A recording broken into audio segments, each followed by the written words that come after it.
14 eliminations and a VR in game number 1. Incredible. And one of the things that I think we kind of missed a little bit there was when Resin dropped down behind them at the end, he actually managed to pick up 2 of them, not just 1. He managed to pick up 2 of them, making it that 1v1 situation at the end. And man, we kind of talked about this a little bit yesterday when we were looking at the other victory royale that this team had. Aim, mechanics. Like, these guys are winning in those 1v1 situations, and it's clearly proving here today. Yeah, these guys are phenomenal, right? One of my favorite things about what was so effective for these guys that game, not really goes down. They're playing as a duo, and, they have so much ammo available. One of my pet peeves as an analyst is when I watch a team, they have, 400 shots available, and they're not taking them. You can't save your ammo for next game. You've got to use it in the game you're playing. And these guys had relentless pressure, right? Some of the trios down below would have had no idea that it was a duo above them, right? Because these guys were constantly spraying, applying pressure, and it ends up leading to that victory. Great stuff. Also, congrats to my Portuguese Magnificos, man. Slender and them, great stuff. They picked up a victory royale yesterday. They pick up a victory royale to start off, or not a victory royale, they get second to start off today. So good stuff from those guys as well. Yeah, and you don't even need the VR necessarily, right? Obviously, picking up that additional 5 points that separates first and second is going to kind of give you a little bit of a buffer. But yeah, I mean, there's just so much action, and it's so interesting to kind of come into the first day because you can tell a lot of these trios are thinking like, okay, we can't make a mistake. If we do anything wrong here, it's going to cost us a lot. And we see a lot of these teams, even halfway through Reese, we're kind of watching the back, you're like, dude, this is so congested. There's so many trios that are just not wanting to move. Yeah, and that's kind of what happens, unfortunately, when you have these far side zones. And, looking at some of how these top teams coming into the day kind of took part of that. We saw Cammy's team, Sei and Teak, actually be the first trio to go out in the first game, unfortunately. And, this is what's happened. Teams are adapting. And we saw kind of at this point, Cammy split, very, very split, as the name suggests. These guys aren't landing close together, and teams are capitalizing. We saw Advise's team actually triple land on the Slurp Truck near Coliseum and instantly push into Cammy. They know where he's dropping, and that's an easy elimination. They ended up picking up both eliminations at that point, but unfortunately, both teams ended up going down. So for our first team coming into the game, didn't actually end up playing too well. Yeah, from first place yesterday to being the first to go down, it's not a great start. Taking a look here, though, Hen, Chapix, Janice, these guys did have a decent game, right, to kick things off. I think they're going to be looking to sort of build on what they just achieved. I think they just got, third place there? So a really good start. Some highlight plays as usual. It's exactly what you expect out of these guys. They are in, amazing form at the moment. And then the VR there, what a shot there from the deal. Great stuff. Taking a look at the leaderboard. Changes. This is what happens with Cammy, City, and Teak. I talked at the beginning about how there's such fine margins, so much potential for things to change. And with that victory out, Badil, O'Reilly, and Reason will pull away just for now. Hen, Chapix, and Janice shortly and close. Our top 3 are so close right now. 9 points between the top 3 going into the next 5 games. But if you notice, all 3 of these names were in that endgame playing as a duo. Shayo kind of mentioned it a little bit, but we saw Noah Riley go down at the top when he's going for height, and he had the rocket launcher. But the boys still managed to pick up that big victory royale. But Hen, Janice were also playing as a duo, and then also they lost Matzo from Benji and Amplify as well. So all duos playing in the endgame and still managing to secure a ton of points. Just shows how good these teams really are. Yeah, I want to highlight Anderlecht, Snazy, and Exqueeze there in 9th, right? They got 4th in that final game there. Great start yesterday. They had another similar-ish start where, they had a really good first game and things sort of tailed off towards the back end. So can they sort of, sustain this level of performance over the course of the next, 5 games? If they can, then I'm sure they're going to push way higher than 9th. But it's all about being able to put that into motion. Keycoat, Slender, and Mosh, that victory pushes them way back up. They were nowhere near the top 10 when we looked on the leaderboard. Now they are, right? So just one victory, not even victory, I keep saying a victory, they didn't win the game. Just one second place alone, is enough to push you so far up the standings there. I think you were trying to project onto them. Hopefully these guys are going to pick up that victory royale, They got it yesterday. Their games yesterday were interesting because they were actually battling back and forth between Anderlecht, Snazy, and X-Squeeze. We see Kiko's team landing in Retail Row, and then we see also Anderlecht's team landing down in Kai Corner. So they're kind of opposing Storm Surge strategies, right? They need to fight against each other. But in that game, they ended up actually not. So both performing very well. And, you said in that game, they were similar to the first day tomorrow. They started first in the first game yesterday, and fourth in the first game yesterday, and 4th today as well. Anything goes right now, Fortnite fam. With 5 games left, who will be our new FNCS Trios champion? We're getting closer to find out. But for now, we're aboard the battle bus once again and back into the action. It's Shy Wager. It's Sancho. who will be our trios FNC.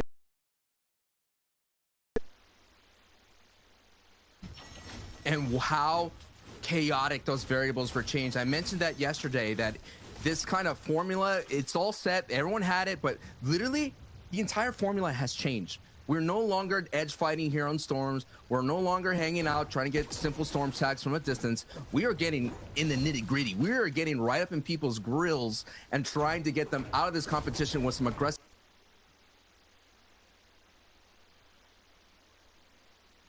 trio literally land on Cammy's on that split on one of those trio members. Like, that in itself shows you how aggressive people are. And for the first time in a long time, Shio, we may have a zone being up north.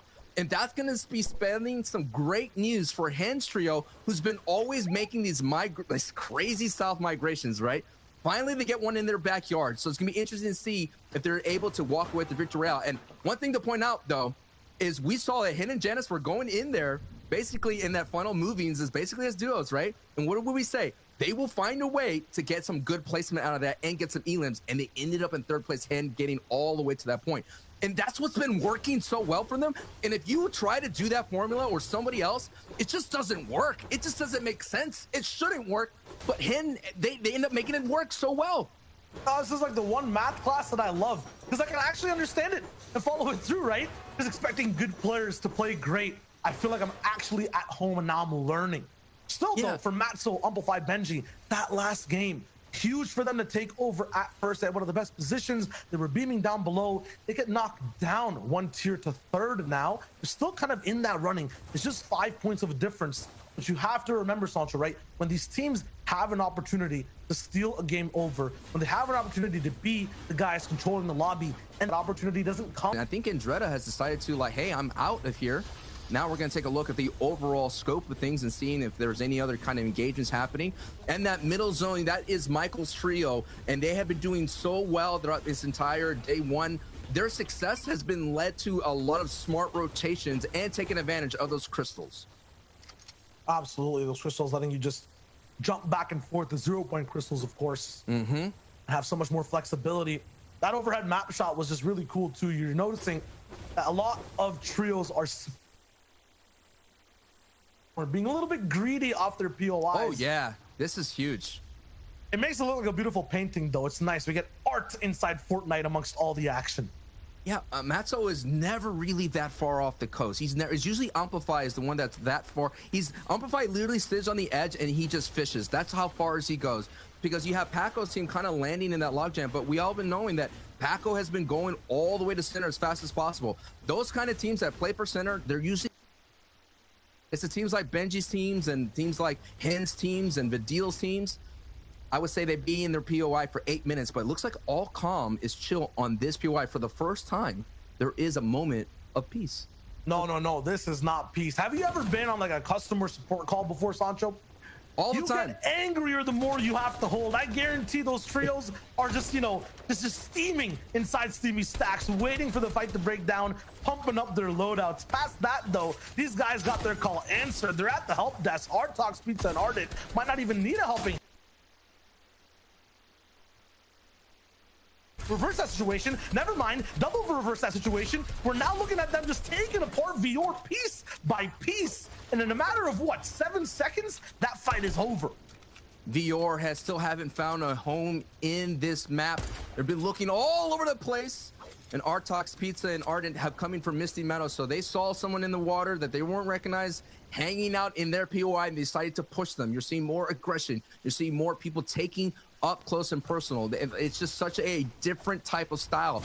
Now, Julix and Charentos, they were landing out there in the Colossal Coliseum in day one. They moved to Pleasant Park at the end of the day. They found some success. There was multiple trios here, but right now they basically pushed out Advise's trio. And Advise's trio, like they mentioned, went all the way down towards to harass the Cammy split.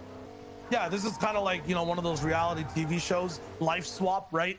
So it's cool to see how these guys are playing in each other's POI swap, right? Yeah, POI swap. It's just so different because these guys just leave so early. Julix and company, they just go straight over to a different POI fast. Meanwhile, when we saw Cubics yesterday, he spent a long time there enjoying the home, cooking some food in the kitchen. You'll notice 2 cars. These guys are gone. Maybe upkeeping metal. Nope, they're skipping that.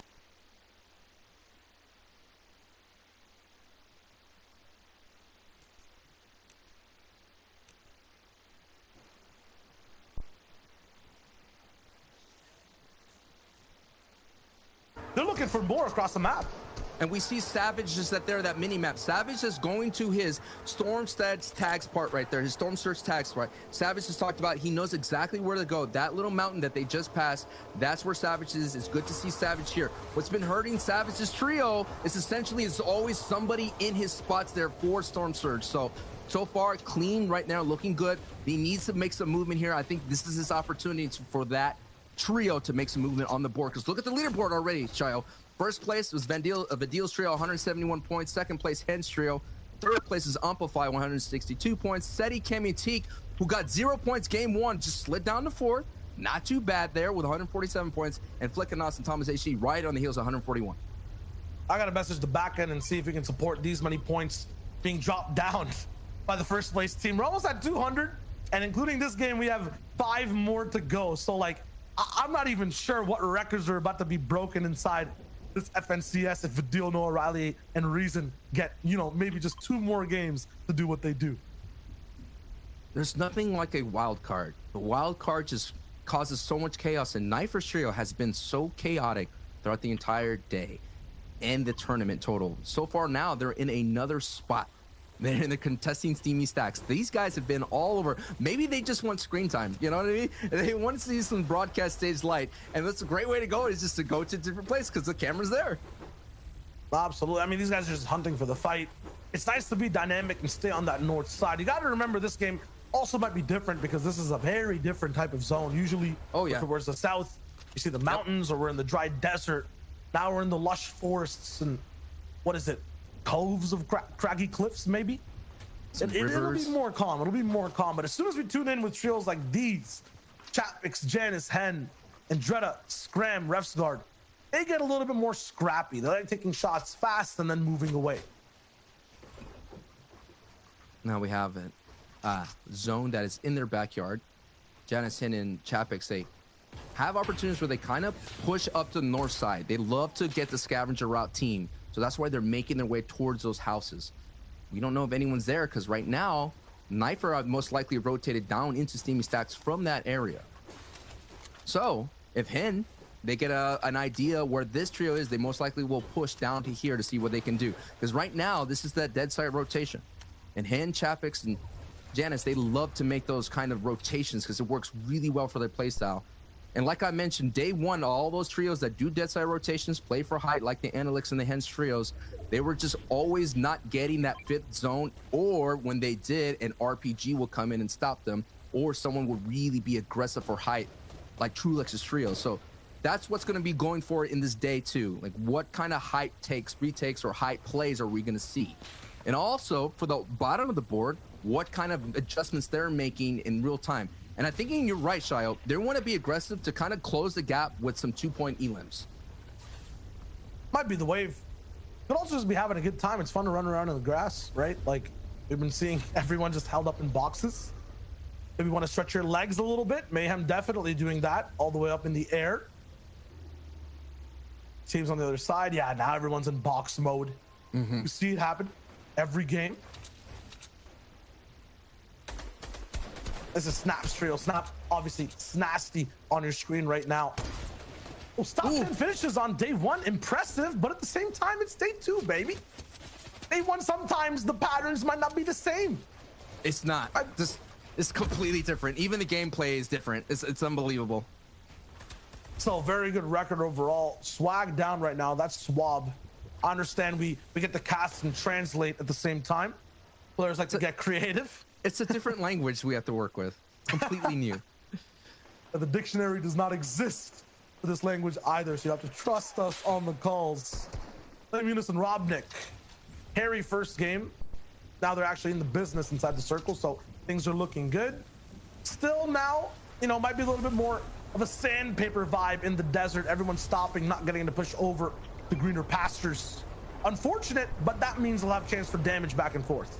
Now we're taking a look at zone 2. In the middle of that zone, on that same mountain where I just pointed out, Savage's trio is there. Now they're all together there. They have great vantage points looking for Storm Surge tags all over the place. But now you see Thomas HD and Anas and Flick here coming down from Dirty Docks, seeing all the people, all the action out there in Steamy Stacks here. And this is why it's so dangerous if you kind of just go all in a outer POI fight someone's going to rotate and they're going to find you. So this is going to be a huge opportunity to start this match 2 here for Flick and Austin Thomas to get some much needed Storm Surge tags. 118 is nice, but I know if they get a lot more than that, they're going to make very passive rotations going forward and have the opportunity to play for height.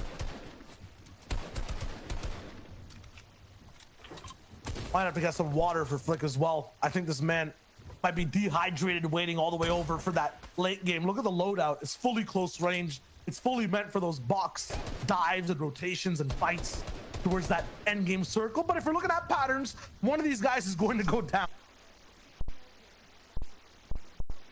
It's Flick, because that golden loadout looks amazing. Trader, Wishiwashi, and Rax, you know, first time looking in at big FNCS finals performances.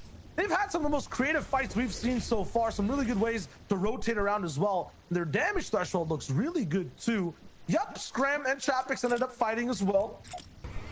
And we can obviously see which way that fight went.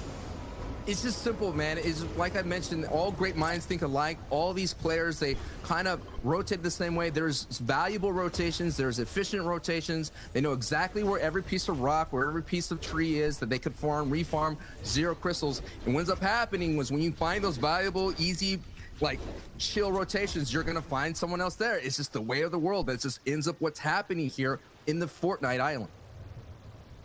It's funny that they're even called 0-point crystals, because every time I see a team use them, they get way more than 0 points. Like these guys, they push in hard.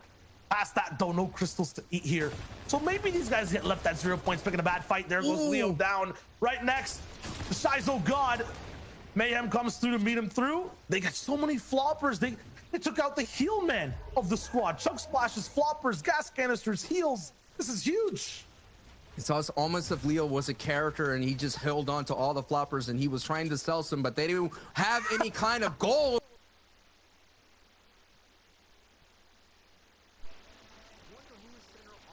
That's a very valuable mountain spot here, because we all know when in-games get there, it's pretty much it's going to revolve around that little big mound there. So we'll keep an eye on that. It's not Fadil's trio there that's fighting right there, and Stompy goes down. So that means once again, Noah Riley, the deal, Reason is going to hold on. Success with Noah Riley going in and full sending it to height to help his team hold on to that. And at the end of the day, get a victory royale. Absolutely. Sometimes you don't even need that RPG all the way towards the end. With Leo down, ZQ and CRR are going to be the ones affected so far. Oh, no. Taking a look at it. Oh, no. Big snipe over.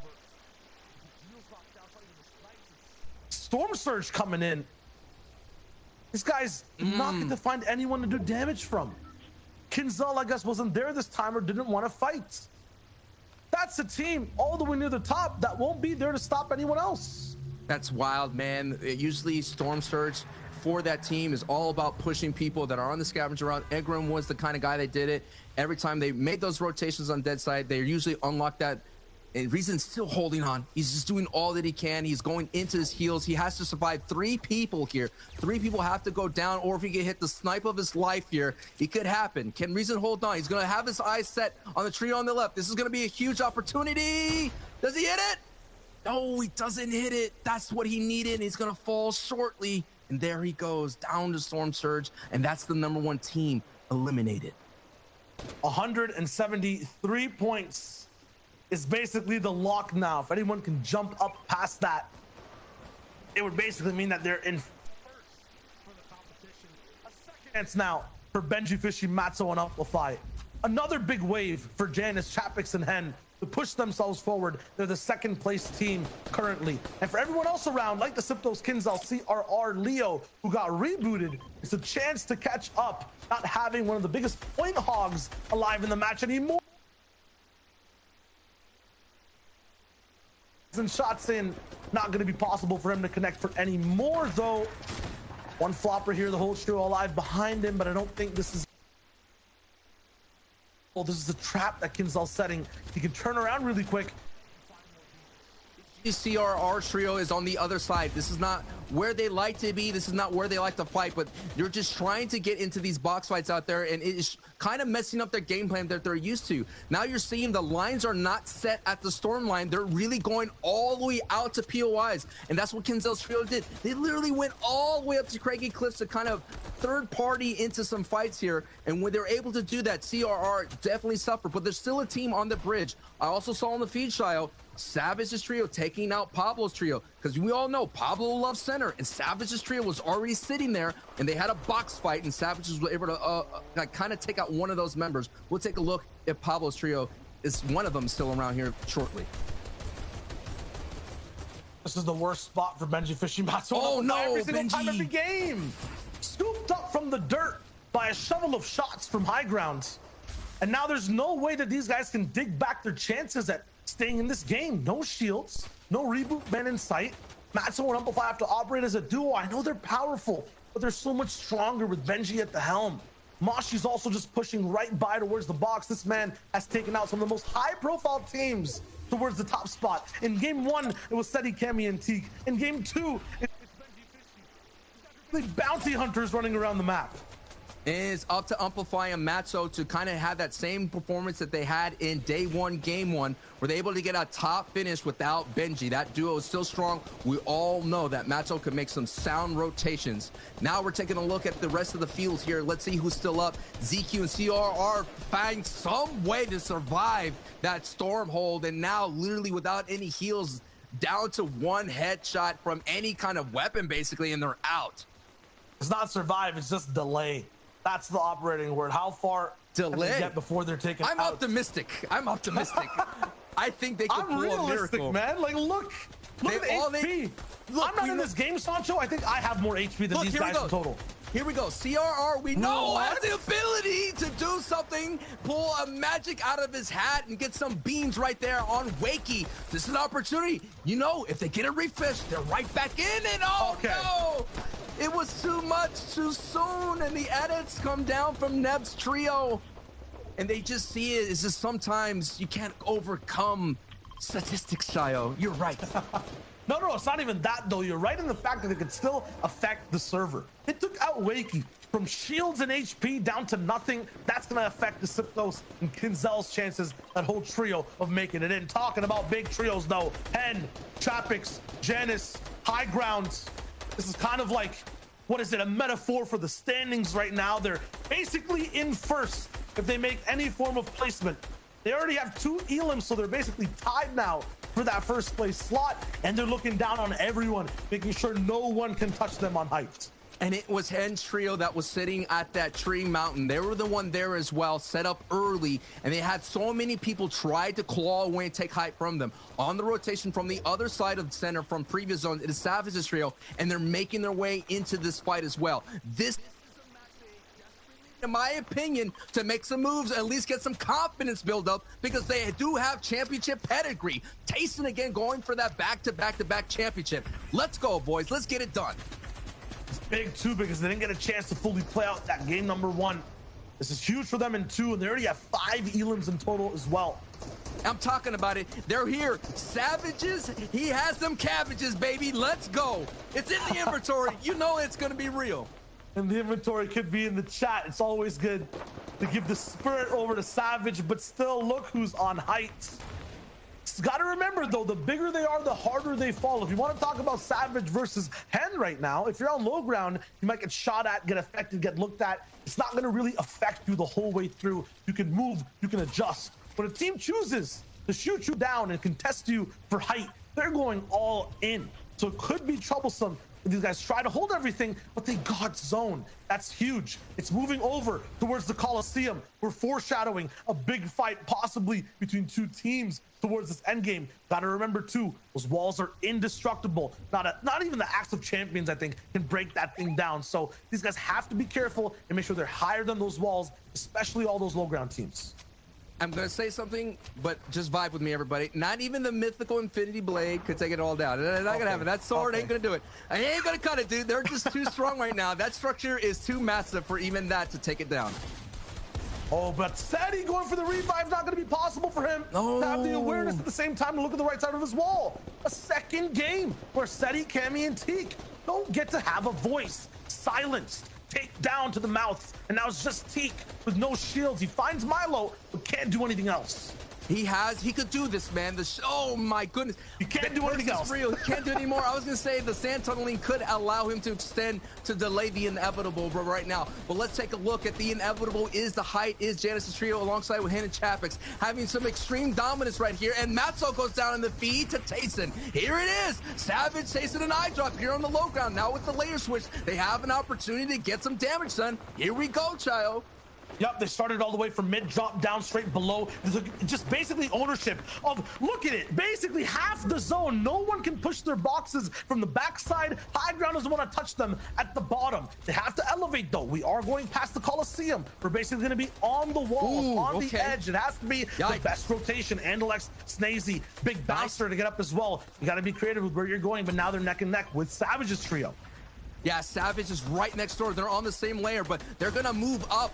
Andalix is going to tarp up, slowly ramp up, and he may cut off Savage's trio, and they do. They grab right up top over the leaderboard, 9th place, dropping down. But the people who were just barely ahead / behind them, they just go straight all the way towards the top. But it's Hen, Japix, and Janice who are still controlling height up to this point. And with this zone, they can really bully anyone who's up on top of these walls. Question is, there's low ground is out the door now. Low ground, if you fight there, if you're a Matzo fan, if you're a Benji fan, that is out the door. So now it's about the teams who have the experience, who know how to tarp up for height, and that's why Xweez here and Andalik is actually Snazy have an opportunity to hold on. But in these fights, oh no, they go into the Coliseum and it's rotating out of the Coliseum. They may be able to get, I don't think they're gonna be able to get out there, no way. Might be able to from the left side. Snazy has found a way to go around. Pencil up top, low HP. Janice and Chapix look better. Savage all the way on low with eye drop. They're operating as a duo, so is Flecken and Bayon. Verstash has his full squad with him. Matt split, Savage has none, just 3. But the big shots are there with lever action. We'll see height splitting up the ammo. They're getting ready. They're prepared for the beam down. 7 trios left. We're getting closer to the top 3. That's huge too. Lucky number 13 with players. There's a big beam from Xweez. He now has push forward, but Snazy's behind him, merely just the pet with the HP that he has. He can't really touch or do anything or peek out to anyone. It's all up to Xweez to lead the charge over here. Operate with one player basically on the leash. That Harpoon will make sure they can break through. 5 different trios still left alive though. I can't. It made some great layer switches to do that. Merstash is going down here, but the story is Xweez and Snazy here trying to hold on as long as possible. Down he goes, but Snazy's still up. Snazy still has an opportunity to get to the top 3, and that's gonna be, Snazy just takes out Janice with a big blast, and Snazy's still fighting for his opportunity to get into it, and he does get into that top 3. Right now, it's a dream down on low ground to try to be able to survive this very difficult zone. Pretty soon, these guys will have to face reality as Snazy goes down. Yes, the high ground is very real. They've been waiting, barely using mats, and now they're ready. It's a 2v2. Chapix and Hen versus Flecken and Bayon.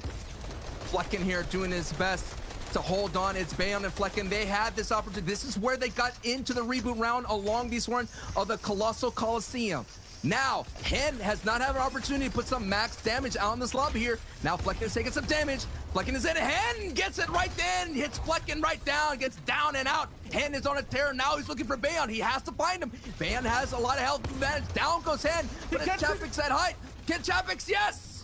Chapix is able to close the door on that valid attempt there with 8 limbs. But what a great finish for Flecken's trio to get to that opportunity to have a say and to move up their leaderboard with a top 2 finish right then and there. But hey, I gotta say, Snazy coming in, getting that top 3, that was big too.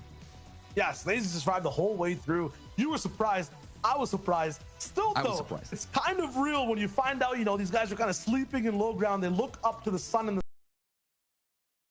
dropping down beams. It's impossible to break that spot.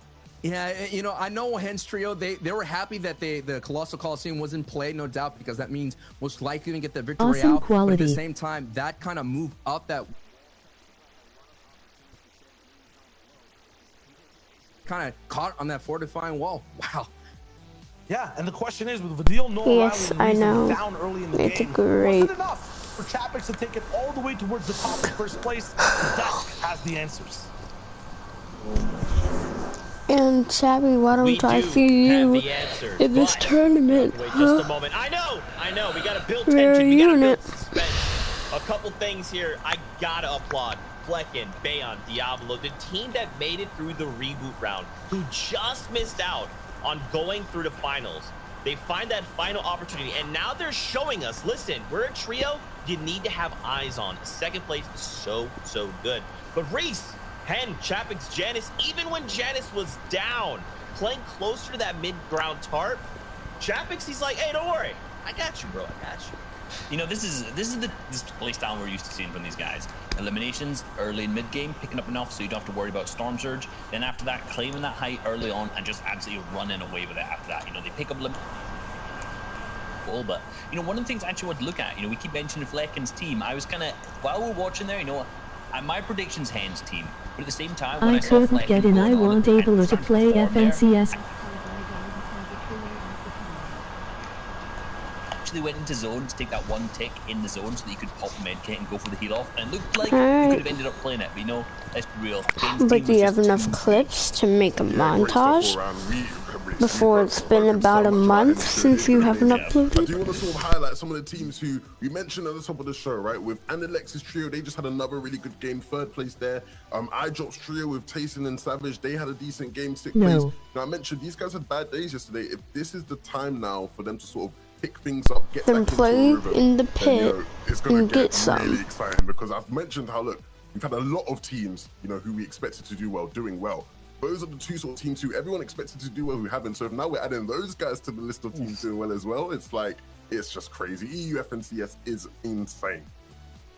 And it's crazy too, just how close everything is, especially when we're coming down to like your top five trios. When they know, like, hey, we're about to go down, they're still. Yeah, you know what? Yeah, this is great quality. In that previous game, you know, this is from game one. They started off with that big victory royale, and that took them up to the top of the leaderboards. And you know what? This is kind of how it was done. We saw Rezon at that point jump all the way back behind. If you notice, no one's paying attention to it at this point. Two massive tag shots, and then a third to pick up the other one. So at this point, that is actually clutch.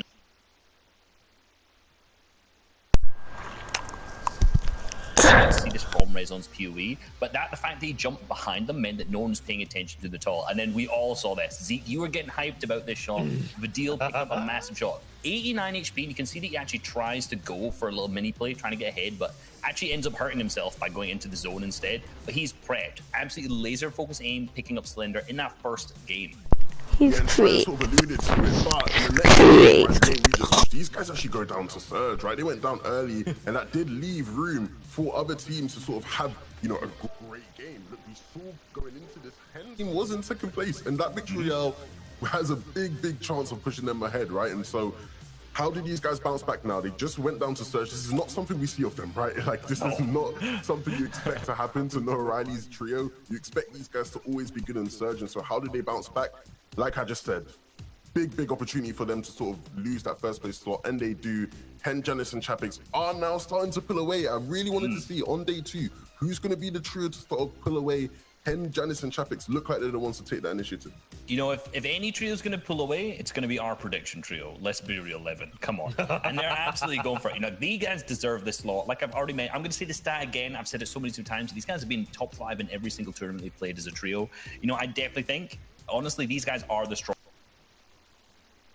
You know, the first game they were 7th with 4 eliminations, and that last game only being 14th with 1. But you know what? They started off some of the other games a little bit hit or miss as well in day 1. So game. But all that kind of suggests to me is that they have the big potential for another massive victory and to jump back up the leaderboards. Yeah, most definitely. I do want to sort of highlight one thing to watch out for, right? If you're a fan of, you know, seeing how rivalries play out, on that first page there, 5th place, you know, Mexi, Michael, Vera, 4th rivals, and so who's going to beat who in terms of finishing in that final place at the end of the 12 games we've had? Who knows? in 17th place. That game does sort of help them, get a bit further up the standings. Can they sort of get into a position where they can make a bit more cheddar, a bit more dosh? It'll be interesting to see. Well, man, we'll have to see if you guys' trio can hold on, because if they do, Chaptix is going to have to make the trio some secret ingredient soup. But for now, speaking of spicy, we're sending it back over to Sancho West, and Shy Wager is game number 3 of the FNCS. Let's hold on to that soup for just a little minute there, because we've got some more beefy action still in play inside the FNCS. That third game or second game just kind of passes on. Now it's really time to get the brass tacks. Oh, yeah, man. You could feel the pressure is building slowly and slowly. You're seeing big-time reaches to make some movement. And Refsguard is now back into the fray here, looking for those first points of the day. It's just been one of those days for Refsguard's trio. But if their day one performance can show what they can do in day two, they have the opportunity to at least make a say into the top 10. Absolutely. And right now they're starting things strong. They weren't really, I guess, present that last game at Steamy Stacks. I didn't really see them around. Maybe they left a little bit earlier. Now they're really stock up and looking for those shots left and right. It's looking nice, and they've won against Robnik so many times. Looks like Legend gets an elimination on Pablo. No doubt that happened out there in Holly Hedges. So many more adjustments are happening throughout the entire map. More people are moving, trying new spots here. At this moment, sometimes when you only got 3 matches left to go, Shio, you just got to throw it all on the wall and see what sticks. Right now, Robnik's sticking straight to the floor. Can't move. Got knocked down. And then we have Vidil moving forward as well. As last game, it didn't look too good. This game, they're still not finding more. And this is why. Every POY, no one's being flexible anymore. They're really staying in their boxes. They're not over peaking. They're not going towards the right or left side to find anything more. They're just focused on their one-on-one fight. And here's another one-on-one fight in day one. It went towards Refsguard's trio. I mentioned that they were able to clear out the entire northeast side of the corner, sending multiple trios on their own here. And now, clawing their way up slowly. It all begins, man. We've seen it. This kind of format could definitely pop off here. Get a couple things going away. You get a box fight. You get a nice refresher when you desperately need it. Maybe you pull zone. Maybe you get to high. A creative box fighting map they've just created here. Like, did you see that down below? We're talking about metal tarps and everything. Like, let's go, boys. Let's have ourselves a good old-fashioned box fight. This kind of reminds me of that dance floor all the way back. Yes. And what was it, like New Factories? Yep. In the last map? Yeah. This is basically the same thing. We're about to start a party. It's not the kind of party that you definitely want to take if you're Refsguard. It's just going to further delay your rotation. It just seems like that's what happened throughout this entire Steamy Stacks here in the EU finals. Championships were born here. Janice and Tayson, they all won solo championships from here, but it just seems to be the opposite. Analysts, we always have this kind of conversation like, what's going on with Steamy Stacks? Why can't they produce the same kind of production on the trios base? It takes a long time to end your fight there. And as a result, everyone just kind of, it gets really stuck on the leaderboard. They can't really move back and forth. Speaking of the map, though, right now, bottom right side type zone. So no one from Steamy Stacks will be able to have the freest type rotation. It'll be long. We have to talk about the kind of day that Kiko's trio is having. They're doing really well. They're in-game. And this zone right here is going to heavily favor them as well. Now we're going to go jump back up to this engagement. Refsguard's getting one. I think that's close to being the wipe, but no, another trio is here to fight. They're here to have some more fun. And I think I have to guess it's actually Boyer. Boyer, who is down in the orchard. I think Boyer now is looking for some Elim points as well. It's time for round 2. And these guys don't have that much steam left in the tank. Scranton just get picked back up. That's kind of huge. But once again, just deep inside this factory, it's so hard to find ways to move around. You have to remember it was the old team who was just here, who had all the control of the walls. Refsguard and Dreda and Scram will have to redecorate and at the same time escape.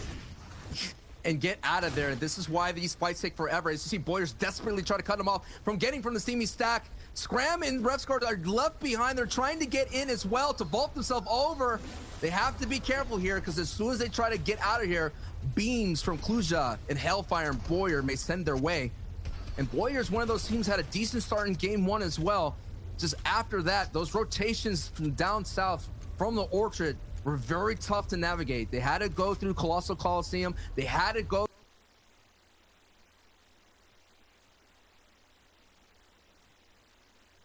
adjustments and push out the teams that are making late rotations as well, but not by hanging out by the storm line. Let's get in their grill. And this is kind of a fight at the bottom of the leaderboard. Basically 22nd Got place the for quality. Revscard and Dredda and Scram. Meanwhile, Boyer all the way down towards 29th. So even sitting up high, yes, these guys have the high ground in game and also on the standings. Boyer will choose not to use aggression to move up, but just smart rotations and pressure. Good choice, good choice. Eximako, Verox, these guys also kind of far from home in a sense. Oh yeah. But now looking Why like, you know play they're not gonna make FNCS EU anywhere they land, their home. Top 5 right now for these guys cumulatively. 157 total points. They're just 2 points behind Flick, Anas, and Thomas HD. And this is a great spot for tags. The Dusty Depot is phenomenal. It's so much value. As you can see, you get so much sight lines for all around the map. At the same time, we saw the Matzo, Amplify, and Benji, who love to do sand rotations. That's how mainly they get around in this area of the map. You could get somebody out, like Shayo said, dig them out, get them in a lock animation, and get a huge tags and maybe a knock here. So expect Michael's trio here to hang out here for a bit. I'm gonna be here for a while, and then they're gonna move on. But I gotta tip my hat to these boys. They were worried that, you know, Thomas HG kind of booted him out of Dusty. Everyone on social media was like, what are you gonna do? Are you gonna contest? Especially Verox, man, that was his home. He was born there in this chapter, for crying out loud. And now he, you know, grown up, moved out of the house, moved on down to the butter barn, and finding some success. Success for them, but not as much as reason for Noah Riley. Almost going for, I guess, the full gauntlet here. 21 different teams they've had a little bit of a bite from. I hope they can make the full 33 at the end of the day, but have to stay ahead of Surge. That's the biggest thing. That's been their issue so far. Driving around is one of the best options. They're searching around Slurpee all the way from Sweaty Sands. They went north last game, south this one. I mean, there's no one in sight. And I just love this emote used right here by Vadil, just to be able to not to get a clean headshot. Very cheeky, very smart. But what has been so difficult for them is that their reputation precedes them, and now no one wants to play with them. This is what it is. It is what it is. They have no one to play with now because they don't like to share. They don't like to share points. Again,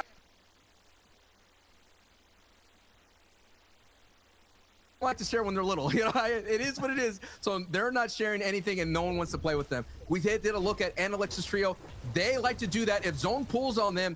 In the previous game one, they like to look for storm stags. They're looking at Lazy Lake, they're looking at Retail Row. Their adjustment that they made was now going down to Cape Cod, trying to find Nico's team. Nico's trio loves to make that rotation, that dead side rotation through the coastline. So that's why Analex is down there looking for more tags. And as you see, Analex's trio is actually sitting dead center because weather station's right there. Those mountains are going to be very valuable going forward in the rest of this match. Hope they're finding enough teams though to get tags from.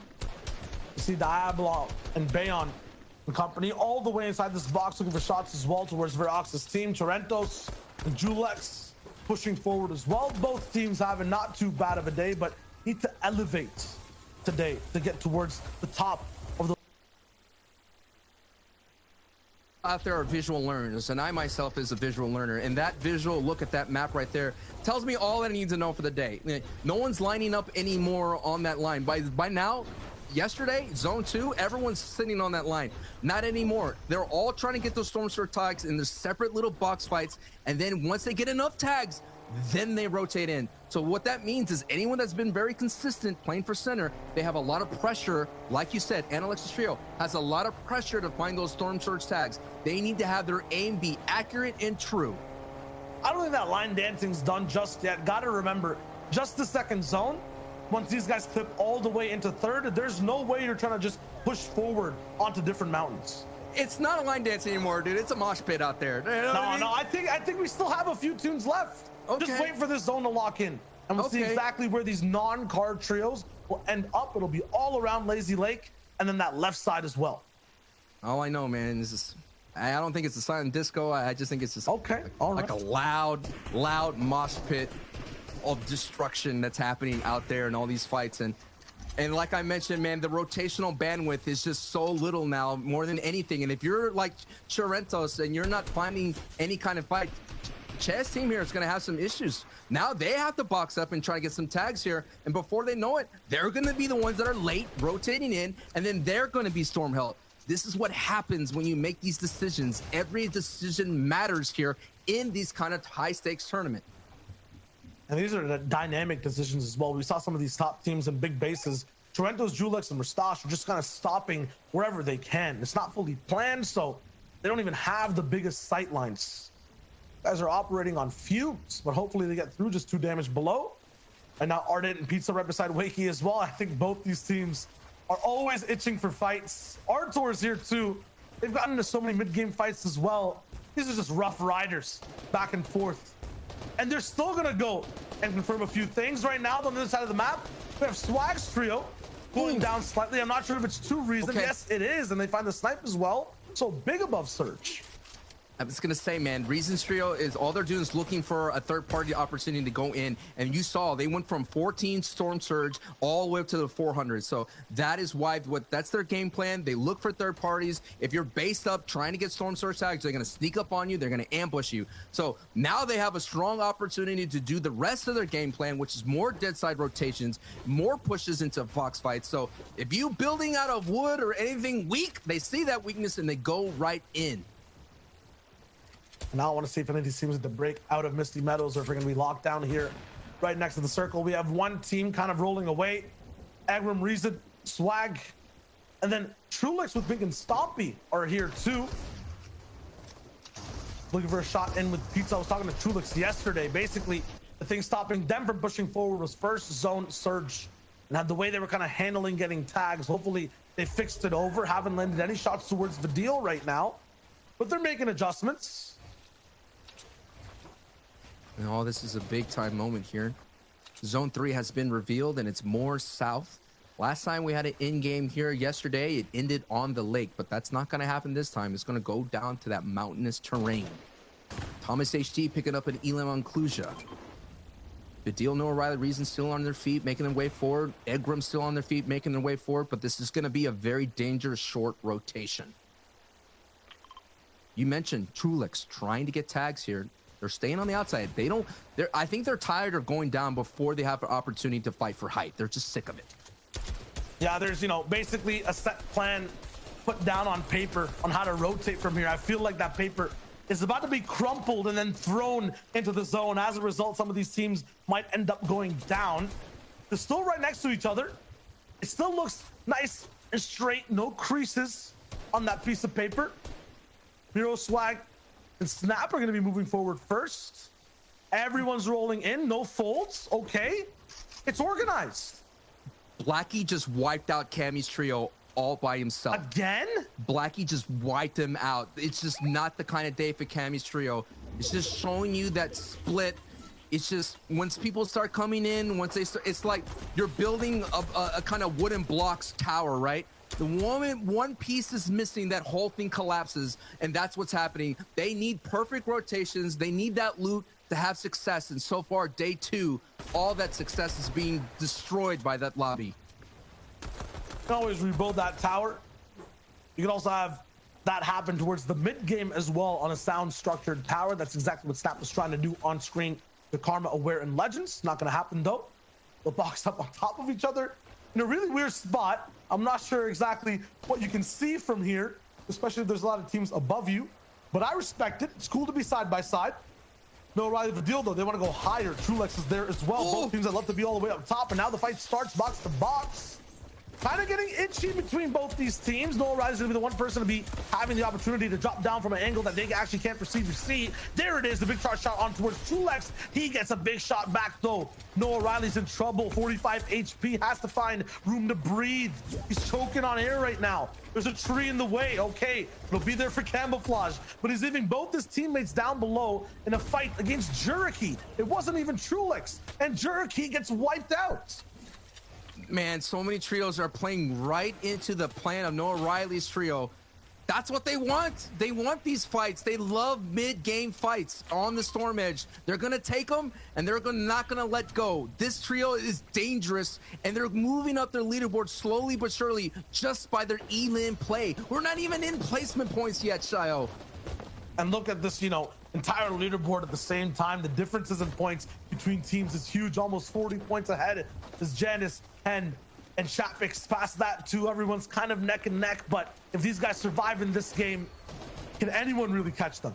Everybody on social media, on the Reddit forums, were saying Noah Riley's Vidil's reasons game plan of keying everybody is not going to work in a high stakes lobby. It's not going to work against 150 plus FNCS finals appearances, but it's working right now, and they're in second place. Thing though is now for this rotation, this is kind of like an ocean all these players have to cross. They'll be on similar kind of wavelengths and a boat. Will anyone be, prime enough, sturdy enough to go for a mutiny of sorts and become the captain of this rotation, go for more beams, take a fight?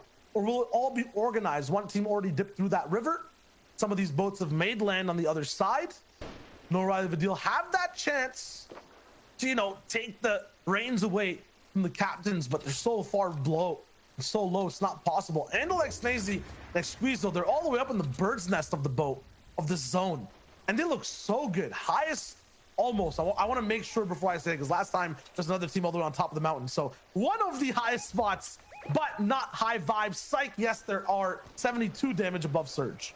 And they're in a massive porta fortress or their own custom. And I was going to say they're looking good, but in the inside, they're not eating well because the Storm Surge is barely above 38 above. They need to start getting some tags here, valuable tags here, if they want to hold on to this dominant position. And this is why Analyx now is going to go in and he's going to box fight Scram and Rustguard. And I think Analyx is going to go solo because they will still want to hold on to that position. No, he has someone out here. It's Snazy. It is a duo versus duo. And now Squeeze joins this fight here. So it's a trio. Now I'm going to push on this duo here. So that's going to be a big time. Analyx actually gets a big time hit here. Scram and Restguard are not going to go down without a fight here. This is a very important fight here for Analyx's trio because they desperately need these tags. 1 HP on Refsguard. They were so close to getting so much more damage too. 35 above now, 9 below. This is a very difficult lobby. And 9 players will have to go down for the Surge to stop in just a few moments. We'll see exactly if these guys can get any more. 35 above. Storm Surge is now active. A big 49 tag. That'll be huge for Andalex. But the fight's not stopping. They find Refsguard. They'll be able to snipe him down as well, but they have to do it quick. There we go. 200 more damage, but it's still not enough after that. Oh, there it is. 346. It's over. Man, and Scram's still alive there, but Snazy's trio, they're good. They're not going to fight anymore, and they have to go there. The rotation's going to push them there anyway, but that's the kind of piano, and you're going to have to dance and fight. So on the left side there, kind of with Snazy, it's basically fencing, swords, eloquent. Over here, it's open fist slaps to the face between two trios. Pink low, Stompy low. Noah Riley doesn't care. He's not even editing walls. He just has a charge ready to go. It's absolutely disrespectful and crazy, and it's working. They are in the zone. They are buzzsawing this entire lobby, and they're not going to stop. Now let's go ahead and take a look at our number 1 first place currently holding on, Janice Hen and Chapix. I'm sure they're seeing that feed lead up by that second place here. Looking down below, you're seeing Savage is barely without any shield here, but what a great position here. No one's going to be able to sneak in a sniper shot here for Janice Hen and Chapix. They're going to find some great opportunities and pick on Slender, which is another top 5 team having some issues with this rotation. You're saying great position. I'm saying, what is their position? Look at the nice remap. lag. It's arrows on arrows. It's like a quiver of an archer. You can't really determine who's where. There's too many people on top of each other. I'm not sure exactly what Janus is even working with vertically right now. And they have to pull over the mountain. There's no way. Patty, Knifer, and Vino are the ones all the way up top. Another round for Anas, Flick, and Thomas to maybe take height, but they failed 2 games so far. Chance. This is going to be a huge opportunity as well for Knifer's trio to move up to the leaderboard. They were able to kind of capitalize on this height, all determine where it goes, how dangerous Thomas, HC, Flick, and Anas going to be, and of course, how dangerous Hen's right below, right there. You also have Anilix. These trios love to play for height. This is the first time that we've seen in the final stage, Patty, Knifer, and Vino. Savage does go down and out. And it's really easy to spot how good these Eagles look all the way up in the sky, but the Rats down below in low ground. We can see Benji Fishy, Amplify Matzo moving up the left side, Snazy so close to the front of the zone all the way on the right. Patty's actually lagging a little bit far behind, but that's possibly to get some tags all the way on the right and left sides. We'll see if it's possible. Big bridge for him to cross and a big ladder for everyone else to climb all the way up the highest mountain Fortnite has to offer. Actually, Savage is still there. Savage is barely alive right then and there. Savage has an opportunity too, but this is the kind of zone that Benji and Matzo do really well in as well. We saw this in the finals. They were able to secure a top placement. And right now, everyone's kind of put to the ultimate test on rotation. Who will be the ones to make the smartest rotation just in general at the moment? Blackie, although on the right side, he's always surviving 24/7. Vino, though, is dropping the pressure down below. We see Snazy leading the pack side. Benji Fishy on the left boxes. Patty is basically having a free rotation, but still struggling to get all the way up top high. One of those ramps breaks down too. Nora Riley goes down. Hen goes down too. Reason has low HP. People are not passing the test. Anas and Benji Fishy are fighting in the zone, and Benji goes down, but trades with Thomas. Flick and Anas are trying to grab all the way up, but they're drowning. They're drowning. They can't breathe. Flick goes down. Top teams can't make the hurdle. There's one top team in the 7th place going into this match that still has an opportunity. Reason still a solo here, still has the opportunity to get huge, valuable placement. Look at that feed light up. So many people fell when the zone went up and over. Knifler, Piety, and Vino, they had no opportunities to get 0 E-limbs because the mountain took all of that away here. So yes, they might get that victory royale, but they're not going to capitalize on that valuable position like grasp anything. A little bit of a breath on a high. He tries to bounce her down, but gets beamed. Snaps all the way down to Vino. Still controls height. DK on the right side. It's an icy end game. You want to make sure no one here slips. It's a duel situation though for Stassi right now, moving up. Nice side jump to make sure he relieves all the pressure. 3 different trios left. He's looking up for Patty. It's a possibility. There's 170 mats though. Miro's still alive all the way on low too. Where is Miro? Is he even on screen? He's all the way down below. Miro has done this rotation before. His teammate there, Snag is there. Blackie gets tagged in the back. Down goes Blackie from Snag, and Eric in there to finish the trade. Now it is a top 2 situation. Can Eric pick up? He's going for the rest. I mean, it's still a lot of zone left because so many people went down early. Knifer and Patty still have this opportunity, but this is going up over the mountain. This is not going to look good, but Erican is not going to give up. They're going to grasp as much as possible. This is still up for them here. I don't think Patty and Knifer, they're not going to go down. They're going to try to hold on, but if they were any kind of aggressiveness, this could work out for Patty and Knifer, but Erican and Blackie here getting closer and closer to height. At World's Edge, and they finally find a way to jump over. Patty though denies it. You win with a big clap back. Blackie is left at the bottom of the mountain. Does he have any heals is the question. 40 seconds of time he has to buy, and Knifer has 2 floppers. The Fishman on top of the mountain with the big shots wins the game. What a zone. What a performance. Man, that mountain zone just took out so many of the top players, top of the leaderboard, and that gave an opportunity for Knifer's trio to walk away from that. But they only got, from what I've seen, maybe 1 elim and the victory royale. Huge placement point game for them. They would get more elims, but that finish, Shio, that mountain, quite treacherous. Have to deal with the mountain, man. I know. There's natural low ground trying to eliminate you, so that's a rough one. A lot of top teams also, wiped out, as you said, Sancho. We got to toss it over to Reese, Levin, and Zeke to see exactly what went down. Man, I just gotta say, I love Sancho and Shia's casting. They are phenomenal. The hype was there. The grandfather mountain will always claim its toll.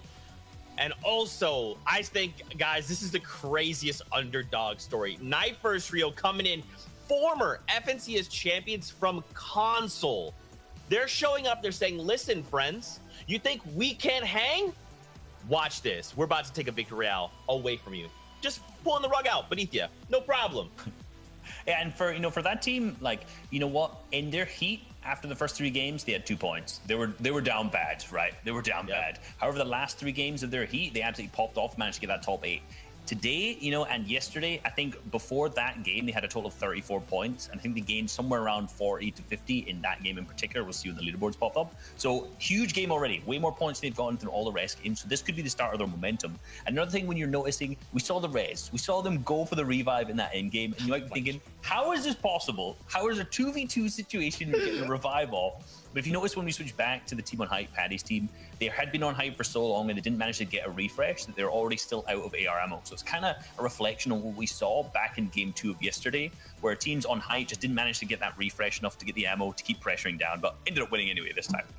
Yeah, I think this is what day 2 is all about, right? The remontadas, the comebacks, and I think if you look at what both of those teams were, the final 2 teams there, Paddy's team finished yesterday in 29th, Erkin's team finished yesterday in 20th. Not the best performances by any means, but both of these guys on the day coming out and showing that, we are solid teams, we can get decent placements. Another thing to note, and Alexis team, another strong game, 4th place, they finish in that game. So, when we have these exciting zones, these zones that go up in extreme, elevations, it is always exciting. It's fun for us to watch, not fun for the players. I'll tell you that much. But, Extreme's the right word. I think extreme was the right word. Yeah. Still super fun. Super fun. And guys, I kind of want to continue this underdog story, right? Because we're seeing these guys at the top, but I truly believe anyone can still pull off the championship, right? They can walk away winners. Yeah, I wanted to highlight Slender's team, right? I've been referencing them a lot, my Portuguese Magnificos. These guys on the day coming into this game have been the 2nd best team, right, in terms of their performances, their placements. And I think it's because they've been so proactive, right? Yesterday, they picked up a victory royale. I spoke to Mosh and he said, look, I'm feeling a little top 7, right? I think if we have good surge, if we can sort that out, we're going to be fine. And I think they've sort of figured things out. You saw that in the first clip, right? He lands there, he realizes, like other teams have, Cammy split. These guys are so split around on the map. If I land on this mountain here, get a weapon, by, the RNG gods, I can get some tags off, I can get some shots off. And it's, paying off for these guys. Hopefully we can see them sort of convert and have really good performances moving forward. Leaderboards haven't changed up too much as a result of the fact we had 2 teams really low down, doing well. And so the top of the leaderboards still looking similar to what we saw last game.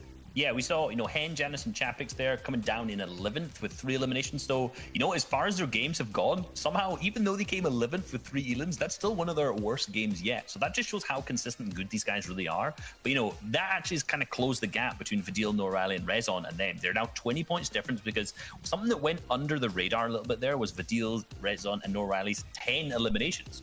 They popped off with 10 eliminations in 5th place. So while all these teams were struggling climbing up that hill, you know what? These guys were just looking at each other and saying, you know what? That elim's mine. You're struggling? No, you're out of the game. Sorry. You're struggling? You're gone too. So, you know what? They took advantage of the awkward zone, to say the least, and managed to get up. If they managed to get into that top 3 as well, we could see a different story between that top leaderboards. Look, Reese, we got 3 games left. Are we starting to get to the place where, it's becoming a 2-person race, right? Where it's like we have these 2 teams. These 2 teams look like the teams who are most likely going to leave today with the AXA champions. I don't want to speak too soon, right? 3 games is still plenty of time for someone to just come through and just wow us, right? But it is starting to look like those are the 2 teams that are going to pull away. Don't want to speak too soon. I don't want to jinx anything. Don't want to speak too soon. Taking a look at your screens. Cast the curse. We've heard it all before.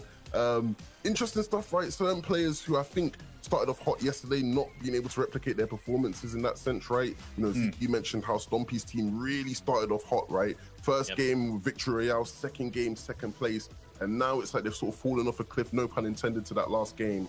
And it's going to be interesting to see if they're able to bounce back in a sense. That's what it's all about. They have 3 games left. They have a championship. The Axe of Champions. That is all these players are thinking about. Who will pull out all the stops and walk away your new champions? Well, after 3 games, we will find out. But for now, We got to cool off. We're going to step away, go find some chug splashes because we have taken a bunch of damage and we need to be prepared heading into these last 3 games of the FNCS. So get up, find yourself a little bit of water, come back, and we'll be here the last 3 games. See you guys in just a moment.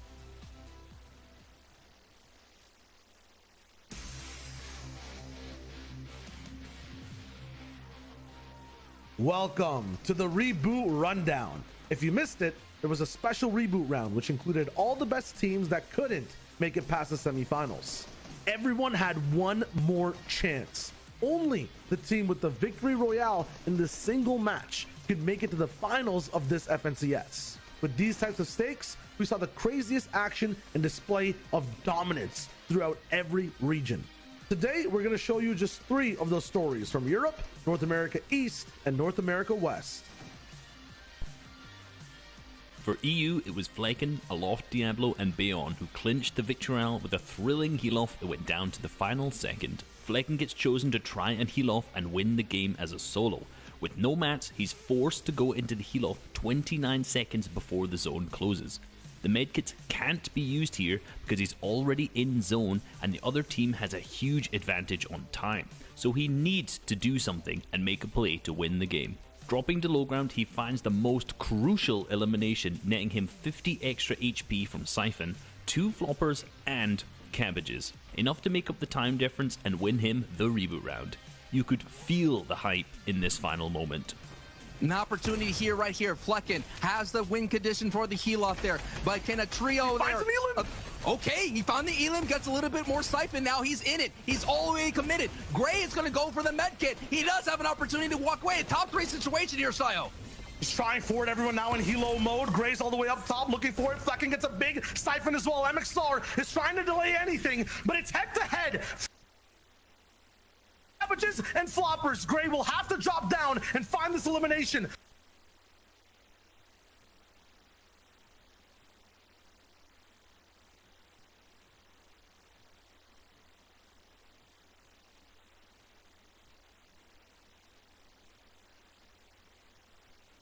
Seconds. 1, it's over, and it's Flecken with positioning, aggression, and heals to win the European reboot round.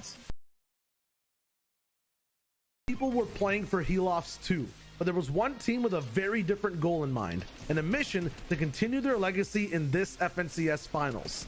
They weren't going to lose. NRG Zate, Train H Saf, and Liquid Stretch. Names synonymous with greatness and a history of success, no matter what team they were on. These guys chose to attack the POI with the most explosive potential, Hydro 16. Endgame gave us the pleasure of watching the classic split this trio does so well, making sure no one could touch them on height with constant pressure from all angles. In EU, height changed hands 7. No one dared to challenge the kings at their throne. With no bounce back zones, everyone on low ground ran out of mats way quicker. The likelihood of a heal off looked so low, and they didn't even have to touch the reserve of heals they had at all. They made their performance look absolutely flawless. This was one of the most legendary comebacks of one of the greatest teams to touch competitive Fortnite. Dubs is in shambles. Mega's back in Storm. He finds more meds though. Ooh. He gets more splashes. He gets more floppers. Is this enough? He can pull off the double med kit. They RPGs them. They take down Dubs, but they don't take down Mega. He's deep in Storm. Stretch is setting up. He's looking. He's got the meds, but he's also got the eyes in the sky. Who has more meds? Stretch or Mega? Mega went out deep. He went in early. He's pushing back in. He knows he doesn't have it. He can't get the med kit off. That's it. As long as Stretch heals this, Zate, Saf, and Stretch will be going through to the grand final. Wow. Stretch holds on to his history. NA West, a region where you can expect the unexpected. Coming into this reboot round, it was a pure wildcard match. Each team had an equal chance of clinching that victory royale and qualifying for the finals. The Wage clutched up, had the heal-off meta involved with a little bit of spice. Dropping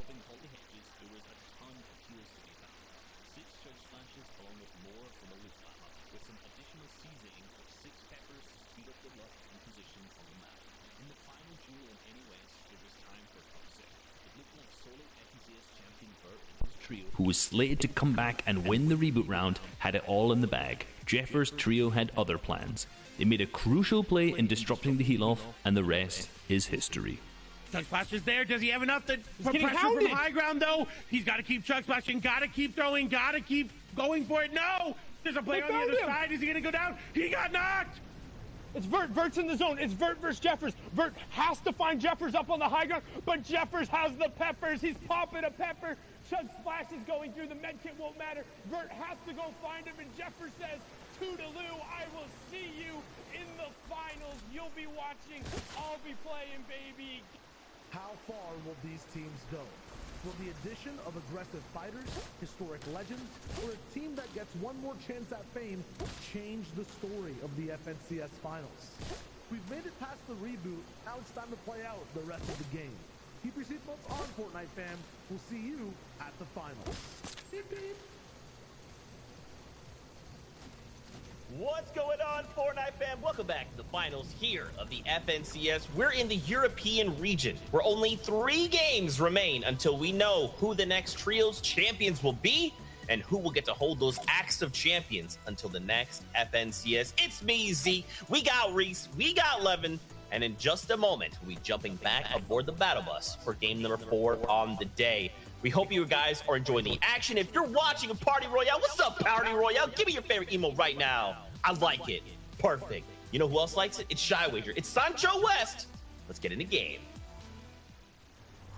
Oh, we like it a lot, and it's about to get serious. The final quarter of games for the European finals. And we have some of the best teams towards the top. Absolutely, and this is number 5.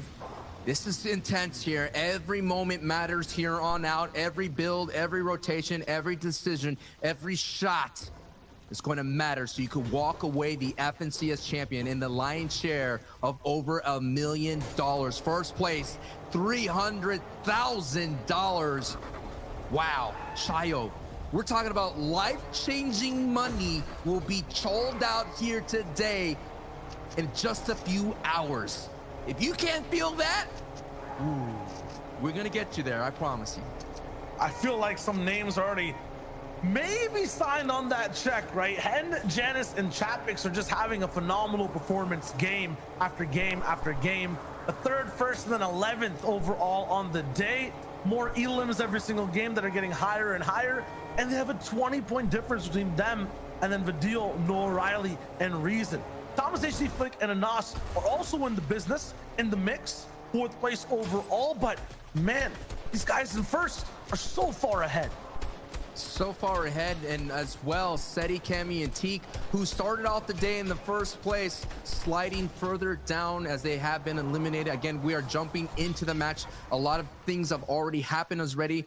We also have Nico's trio going down, Eunice's trio going down, and Legends trio going down. But the big one is that 8th place trio going down. So that gives rooms for Kiko to move up. It gives room for Savage to get off that 10th place to move up. But now we're focused here on Thomas HD trio coming in 4th place last season, finishing in 3rd place, wanting a better opportunity to go up their leaderboard as much as possible here. And they're already seeing it. The changes there, they're hitting their shots here. And this is where right now, it's just you're all going based on instinct. All those plans and whatnot, out the window, bro. Their instinct is always nice. It's just so unfortunate because we've seen them in 2 games be so close to, gaining control. This is a team that, to get the most points possible, they need that VR, they need a position where they're on height towards the end. But Sancho, we've been seeing zones that are made up from someone I gotta believe is diabolical, man. A mountain. You're forcing every team to cross over. You're forcing teams to the north edge of the zone 2. You're forcing them to play in the dry desert over and over. Ultimate low ground with no bounce backs. It's so difficult to operate in these end games, yet the same teams at the top are finding success game after game. And they're doing it in different ways. Reasons Trio decided to let's go ahead and get our points in elims, and they racked in like about, I think, reset 10 elims, so they got at least 20 points, even though they fell at top 5, not getting that big bonus in that top 3. Still a phenomenal performance to close the gap on Hen's trio. And then Amplify, Matzo, and Benji are still in the mix, even though they have a few rough games here and there. Is Thomas gonna find this? He's shooting that through the trees. He's just going off on, like I said, instinct. But now we're taking a look at the chaos at the 0 point going down. The deal, no O'Reilly reason sometimes they take off a big bite that they simply cannot chew. But it looks like it does work out. They just swallow that down right then and there. Reason Vidil, Noah Riley picking fights left and right, but this may be a troublesome spot considering that there's a lot of trios in this situation. Kluja, Hellfire going down. This Boyer, who has been always trying to hold on, trying to keep this trio steady, the veteran, doing all that he can against this dangerous trio. Close might be converted over into it, and Boyer now is just going to go away because there's still a lot to play. If you're not in the top 5, at least top 10 opportunities. Boyer's trio's in 19th place. They can make some movement. If they break into top 15 for them, that's going to be big money increase as well. 20-point difference as well for Hen and Vidil we just saw on screen. And they kind of make it up a little bit with those two Elims. That trio is kind of like a spiky ball. No one can grasp them, hold them down, or even leave them unscathed. Dude, that looked like a little spa, right? Doesn't that look refreshing to go into? It looks so fine. I know that's it's heating up here in the States, and that looked refreshing to hang out in. As you're seeing, Thomas Stacey has spent more time alive than any other player in the EU region. This shows you, like I said, in game he has that solo clutch opportunities. He did it last season, winning a couple victory royales by himself. Of course, the meta's changed. The Shockwave was a huge factor into winning that, and now they're 47 above. So that little delay, that spa retreat, kind of slowed them down just a little bit. At the same time with that stat, technically with in-game time age, Thomas is the oldest player on the field. So he has to be the wisest. Maybe that's why he hits all these snipes. He knows the angles. He's like the hidden sage basically on the Fortnite island in EU. But hey, let's see, maybe that's gonna wear him out. The stamina just to be up, that intensity to be up. We've seen that sometimes when you're playing that high level, these games, they go 20 plus at least all the way to those final minutes, all the way down to that final zone. But now we're going, what you mentioned, Wise.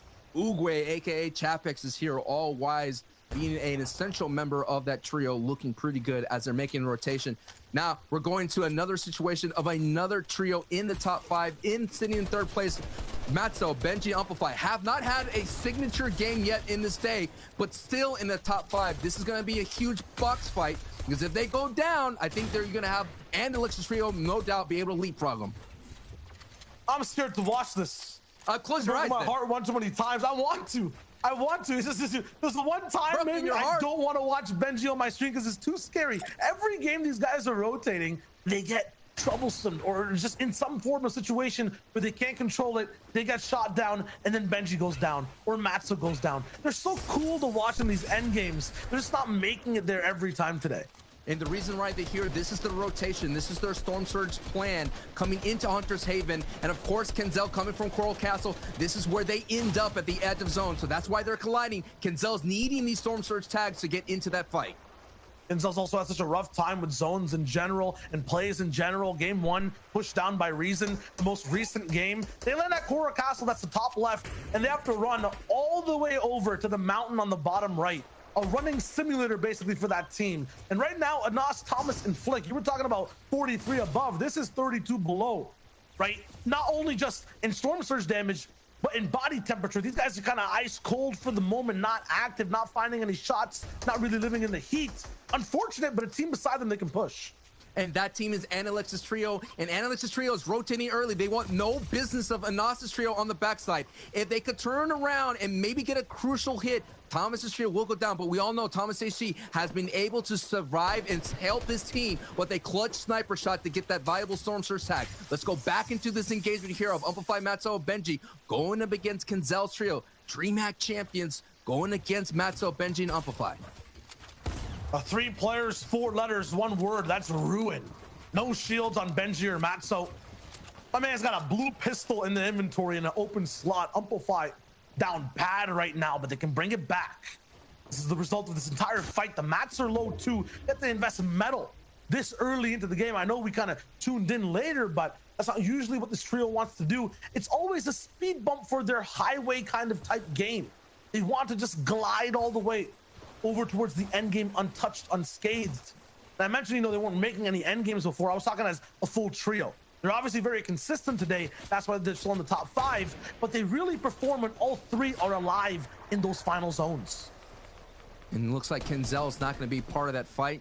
Kinzel's a great solo player, like I mentioned, a DreamHack champion going down. So it's going to be a duo of Deceptos and Wakey to get the job done. But Benji, Amplify, and Matt, so all eyes of the EU region are watching this rotation as Benji does go down from the lobby focus. It looks like, oh my goodness, Matzo going for that Hail Maker. That downtown play gets rejected by Mexi, and that's going to be big considering, like I mentioned, they're sitting in 3rd place.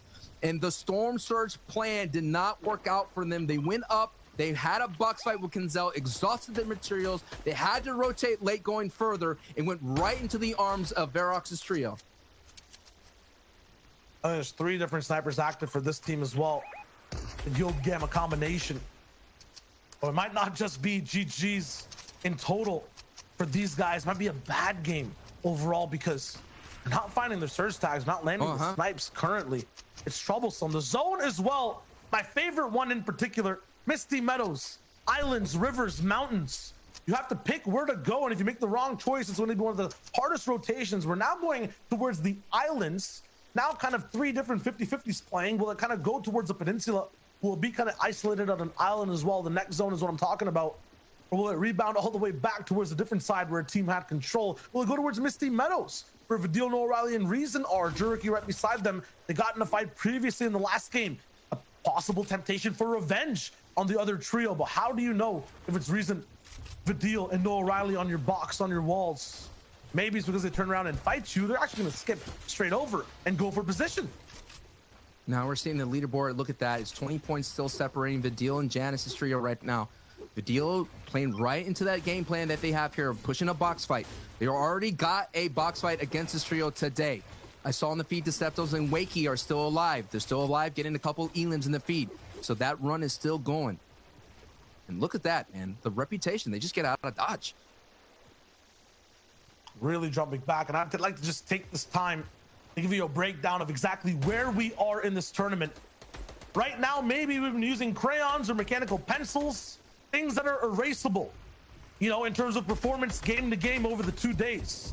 On this last back half of games, everything these guys do will be written with permanent marker for this final push in the finals. You will not be able to erase a mistake.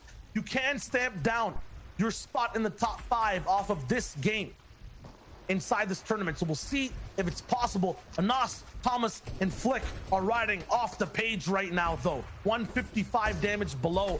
I'm not sure if they have the credentials to be able to sign off on this game. That gas canister might give them a sightline in to make a few shots over, but that's Ardent, Pizza, and Artox. These guys are so good at playing defensively. Might not be possible. First place trio, though. Chapix is down. Chapix and Hen and Janice here. This is what happens to the trios. Chapix now is down, so it's up to Janice and Hen to work this out. When they don't really function as a duo in these situations, you will see them kind of separate here, but they are all stars in the solo gameplay in these stack lobbies. You know, they're gonna have to just do this entire rotation with a third less of mats available to them in general. And Storm Surge strikes once again right below Anas, Flick, and Thomas. That's Ref's guard. Storm Surge stops. So it was just one tag. Flick, Anas, and Thomas know there's a team below them that's possibly weak. And they have a work to do for Storm Surge tags.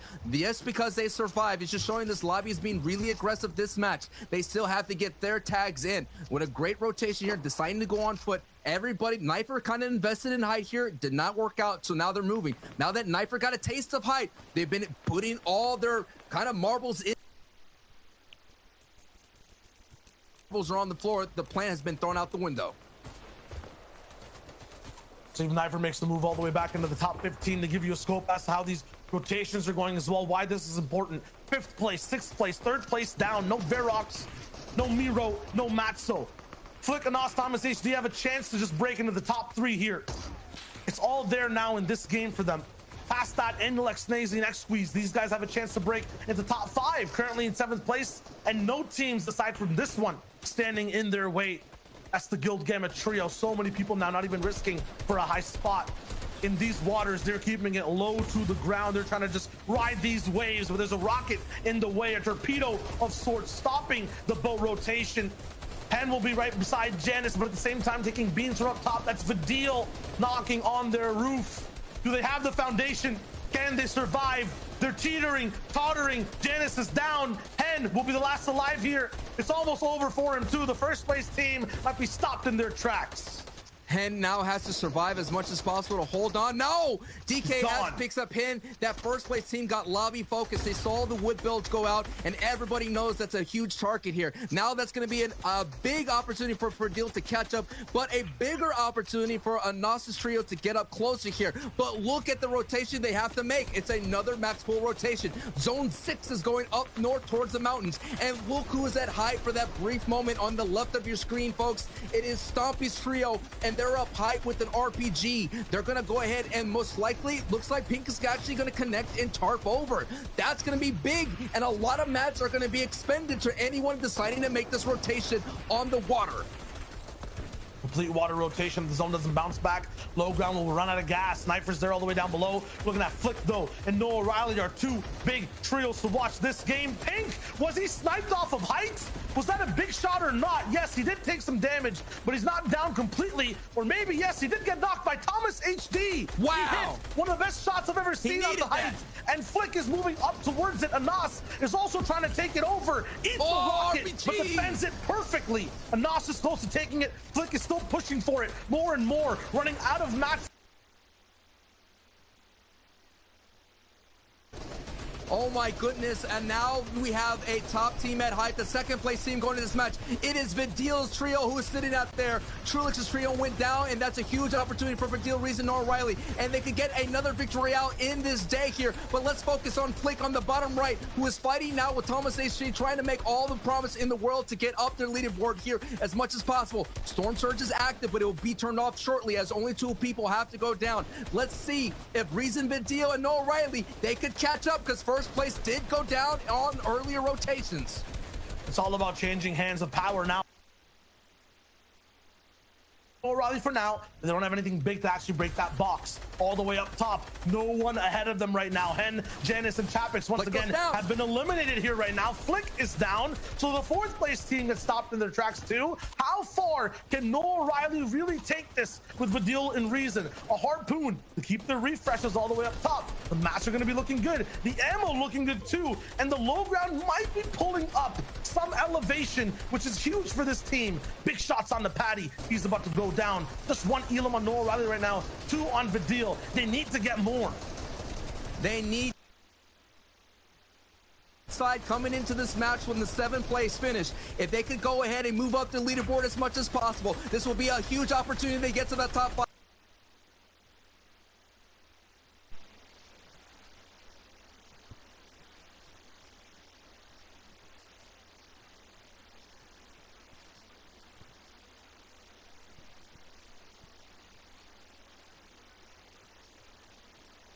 As well, getting focus from height. He's gonna have to retreat.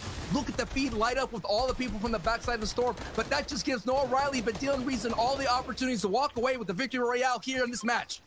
Now we're left with a 3v3. Stacey Analytics next squeeze down below. Reason, Noah Riley, and Vidil all the way up top. They're looking for their big position to go and shoot down. Pressure on top of the box. All of the trio in the mid ground is not going to be possible. Once again, 2 final teams really surviving it over all the way towards the end game circle. It's the 9th zone. We're looking at how they're going to go back and forth. Big shots over. Analytics takes a big shot too. He's down. Snazy, he gets his shield deleted. X-Squeeze, he's looking for a chance to actually clap back, but it's not possible. No sight length to actually zoom in from. Snazy's pushing down lower, and lower. There's no chance. Noah Riley's trying to follow too. In the same box as X-Squeeze, he trades shots. Noah Riley goes down. X-Squeeze has a chance of maybe making this all the way back alive from the zone. He finds the finish onto Noah Riley. He has that siphon too. But now in the box with Reason. 2v1 for X-Squeeze. He wins 2. But deal now to 1v2. Is it possible? They're bringing it back. They could get the first place. Snazy on low. He provides the pressure. X-Squeeze on top. He provides the pinch. It's going to be possible. Vidil forced all the way in the backside of the zone. 2 people left all the way towards the end. Vidil has heals though. The heal game might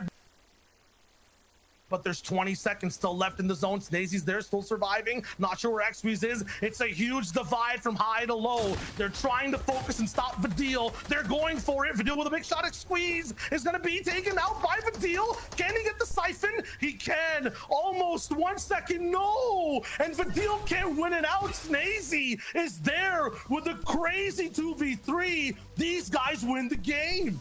With 10 elims and the Victory Royale, and Snazy had chug splashes for insurance. There was no way he was going to lose that, but wow, what a great effort and some great fundamental low ground gameplay from Andalex's trio, getting to the front side, but the big play was Snazy and Xsqueeze going to the backside, getting a lot of elims, and then as a duo, doing so much damage to Vidil's trio. What a great finish between two titans. Squeezed with a 2v1, basically isolating two fights. It was amazing. And then pinching, that was amazing. And then Snazy winning, that was more than amazing. And I feel like the analyst desk is probably riling up too. Guys, that was the best game possible.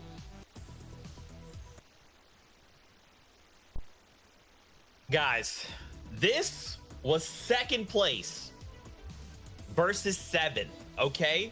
Vidil, Noah Riley, Reason, they're coming in. They're thinking, all right, we want to overtake first. If we could just pick up this Victory Royale, we can secure that. We can just close this gap. But no, it's Snazy, it's Xsqueeze, it's Andalex. They say, you know what? Chug splashes to that man over there. Go out in the storm. Don't worry. We're going to lock this up because this is the FNCS, baby. We want that axe, and we're not leaving without it. I mean, I can guarantee that after that game, the leaderboards are totally shaken up because we've seen Hen in that game went down 17th. So just getting a single placement point for his team, obviously they had a 20-point lead. So I'm just going to guess that Rezon's up there in that first place slot. However, at the start of this day, you know, Andalex's team was sitting in that 8th and 9th place slot. After that massive Victory Royale with 10 eliminations, 50 points, like that might jump them up to a second place at this point. Yeah, we need to give these guys their flowers, right? Regardless of what the leaderboards are looking like right now, they have been incredible today. 4th place, 3rd place, 4th place, 1st place now. Like, you know, it's crazy. We talk about teams being able to be consistent. Teams having a bad day 1, coming through day 2, saying, look, day 1 was just a mistake. That's not who I am. This is who they are. They are one of the best trios in EU, and they just showed it right there. They could very well be the bosses. My anime reference at the beginning of the show, coming from the shadows and saying, we are the secret villains. We are the ones that stand in your way. And they very well could take it all away to the top of the mountain, holding the Axe of Champions high. Boys, when we're kind of talking about this, there's these spots 2nd through 5th. What do these guys need to do? Any of these trios could do it. So when we made this, it was 3rd down to 5th at this point. Now I don't know what these leaderboards are looking like, but you know, we've seen Michael, Mexi, Barox have some massive games today. You know, they've really been on top form today, and you know, we saw them consistently getting eliminations. The first 2 games they both popped off with 8 eliminations and then 4. And that's going to move them up into that 5th place slot. But, you know, after that last game, 22nd with a single elimination. So, you know, they started strong, but they're kind of slowing down a little bit. If they want to get up into the top slot and really perform, get that top 5, even the top 3. It's got to bring it home for the UK, right? They're repping that side of the region. And so it is possible, right? If they sort of can get back to what they were doing a couple games before, it's possible. Speaking of their biggest rivals, though, Thomas, Anas, and Flick pushed those guys out of Dirty Docks, and you can see there a vintage snipe from Thomas HT. That's what he's known for. They're not doing too bad. It's just about being able to find some of the form that they had yesterday, right? You know, they whipped out a 3rd place game yesterday. A 3rd place game now for them would be invaluable, right? It means so much for them in terms of bringing them up the standings. Benji Fishy, though, fan favorite, Matt Slow and Amplify, these guys were amazing yesterday. They've been decent today, right? They've still been able to hang up, but they need a huge game, right? They haven't had like a 3rd place game, a 1st place game. They haven't had any of that. And so can we see Benji sort of, you know, bring out some sort of massive clutch that we've seen him do time and time again in the past in other competitions? Who knows? Taking a look at that leaderboard, though, Reese, you were right. But Dylan O'Reilly and Reason, with that game, push themselves into that 1st place slot. You know, what's interesting about this is the fact that we have 2 games remaining, and this is still so tight. You know, last season, we saw the same battle going on. It was between Mongrel, Tayson, and Mitro's team going up against Andalex's team, who, by the way, creeped up into third there. We saw this battle and it went down to the last game. And I feel like this is going to do the exact same thing. These two teams in the top are probably some of the best two fighting teams in the region. But not only that, look, they've got the most victory royales and the most eliminations going off. So they're really performing on almost every front. But we can also see that Flick and Nas and Thomas States, you mentioned, where they're now currently in that 4th place slot. Coming into today, you know, Thomas HT on this team had 19 eliminations. He had the most out of anyone. And they're still really high up there on that eliminations. But they're just not able to capitalize on the placements and get into those top 3. This is where it matters. And they had only 1 game of 10 where they managed to get into the top 3. So they're really relying on their eliminations right now and not managing to get there. So these next 2 games are going to have to be crucial for these teams. Yeah, Reese, I talked about in last game whether it's going to be a 2-man race. You know, I think Anderlecht might have heard me because he clearly was like, nah, Levin, look, we are pushing to get involved in this race. We were like the champions. He was so close last season. He wants to try get it now. I think they've put their running boots on. Now it's really right. Taking a look here at the standings, you can see from 11th to 15th, for these teams, right, you got to dig deep. You know, you really have to dig deep if you want to be in a position where, you know, you're the earnings, the prizing being handed out. And so, you know, it's possible. One huge game can sort of swing things for you. Really still fine margins. Who's going to be able to pull out something huge? I don't know. We're going to find out soon, right? Only 2 games left, Levin. We're coming down to the wire. Time to board the battle bus once again because we're going into the next game. Shia Wager Sancho, back your way. I like Sancho a lot before, though, you know? That was a cool tag one. I vibe with it. It works for me. It's Shia West. Wow, the big name statements that are happening from the big names in the EU region is real, and we only have 2 more opportunities before a EU FNCS champion is crowned. Mongrel, Mitro, and Tayson, this is where things were getting really tight for them in these games. This is where they were being contested. But the deal, Reason, and O'Reilly, they're just too scary to contest. There's not any kind of vault that the trio could kind of jump into. Your aim and your skill and your mechanics, and I don't think anyone has the, I guess, they can't step up to the plate. They're not going to do it. Big time 2-game performance between Badil's trio, but wow, still a lot of big names in this fight. Anderlecht, X-Squeeze,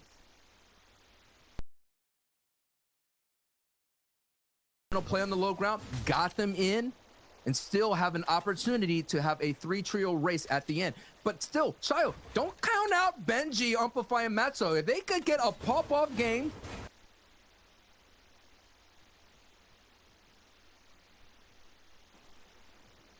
I don't want to count them out, but it feels like every game they are getting counted out, unfortunately. I'm not sure if it's position, if they're running into another team that really wants to fight. I know that's what, you know, what happened last time with Kinzel.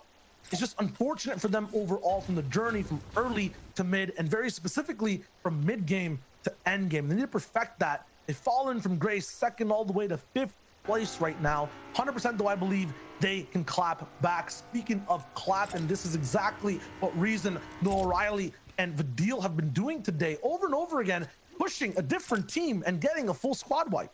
It's still dangerous. This is so dangerous. Even though they've been winning these engagements throughout the entire day, this is still going to be a very intense fight. We see that a 0 on the board can make you slip, considering that Hen, Anderlecht, and Flick, they could pop off. So this is still a very dangerous engagement we're about to watch. Still look at those HP bars, right? The big downs. You have Legends. Both these guys do not have that much HP. One tag from either of these guys, it could be over. All right, here we go. This is an intense situation. Big tags on EDQ to start off this engagement. It's going to be a big, valuable, wow. I was trying to build up some intensity, bro. I was trying to build a story. I had everything ready to go. Man, you know who we're dealing with? These guys are done taking normal fights. They're now just pinpointing exactly who's weak on the map. Where's the fight actually happening? Is this the first time we're watching them in Holly as well, bro?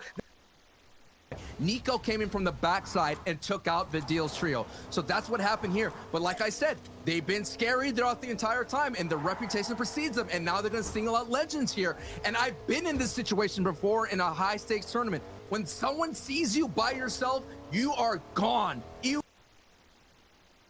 are going to be eliminated and sent to the lobby with their first class ticket. And hey, it's not fun when you're that person running away. I could trust me. I know. Maybe it was like in between day 1 and day 2. I heard this legend that they all dropped their keyboards by accident off their desks. And then, you know, all those keys scattered. The only ones left were the ones in Vidil's house. They were all just W's, all W keys. That they replaced all their keys, no QWERTY.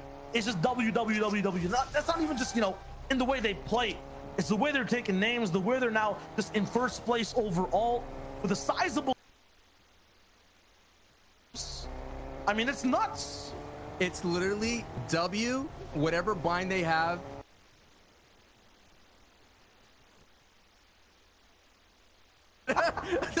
That's all they need. That's all they need. Look first at this map here. It's a central zone, so this is going to be a huge opportunity for Savage's trio to make some moves up the leaderboard. I know we've been saying that name for we've been waiting for him to make a move up. This just hasn't been there. I really believe their storm surge strategy has been really affected by Michael's trio that's sitting in the center, by Cisse's trio, by being at risky reels. A lot of other trios that are tough to take out have been affecting Savage's trio. It looks like Thomas HC. We all know that, hey, RPG could drop out of this shark. Not sure if it's part of their game plan, though, you know. Oh, it is. If you have Thomas HD hitting snipes on someone in high ground, do you need rockets? They're slower. Thomas is about moving fast, man. He's getting old. They needed it. They need it. I know age is creeping up. True. In-game age, by the way. In-game age, yeah. I know it's creeping up, but they really needed that. I mean, because that snipe put them like 400 when in those moving zone. Granted, a lot of people were kind of dropping like flies, but still they needed it. And that's the big-time playmaker that Thomas HC needs. So let's go back. Let's kind of scale back. You talk about Benji breaking your heart. Has those opportunities a lot, you know, hundreds of thousands of people watching him stream, cheering him on while they watch him get that Game 2 victory, a fan favorite. But what's it going to take for Benji, Amplify, and Matzo to move up their leaderboard? They were holding on that 3rd spot. Now they slipped down to 5th place.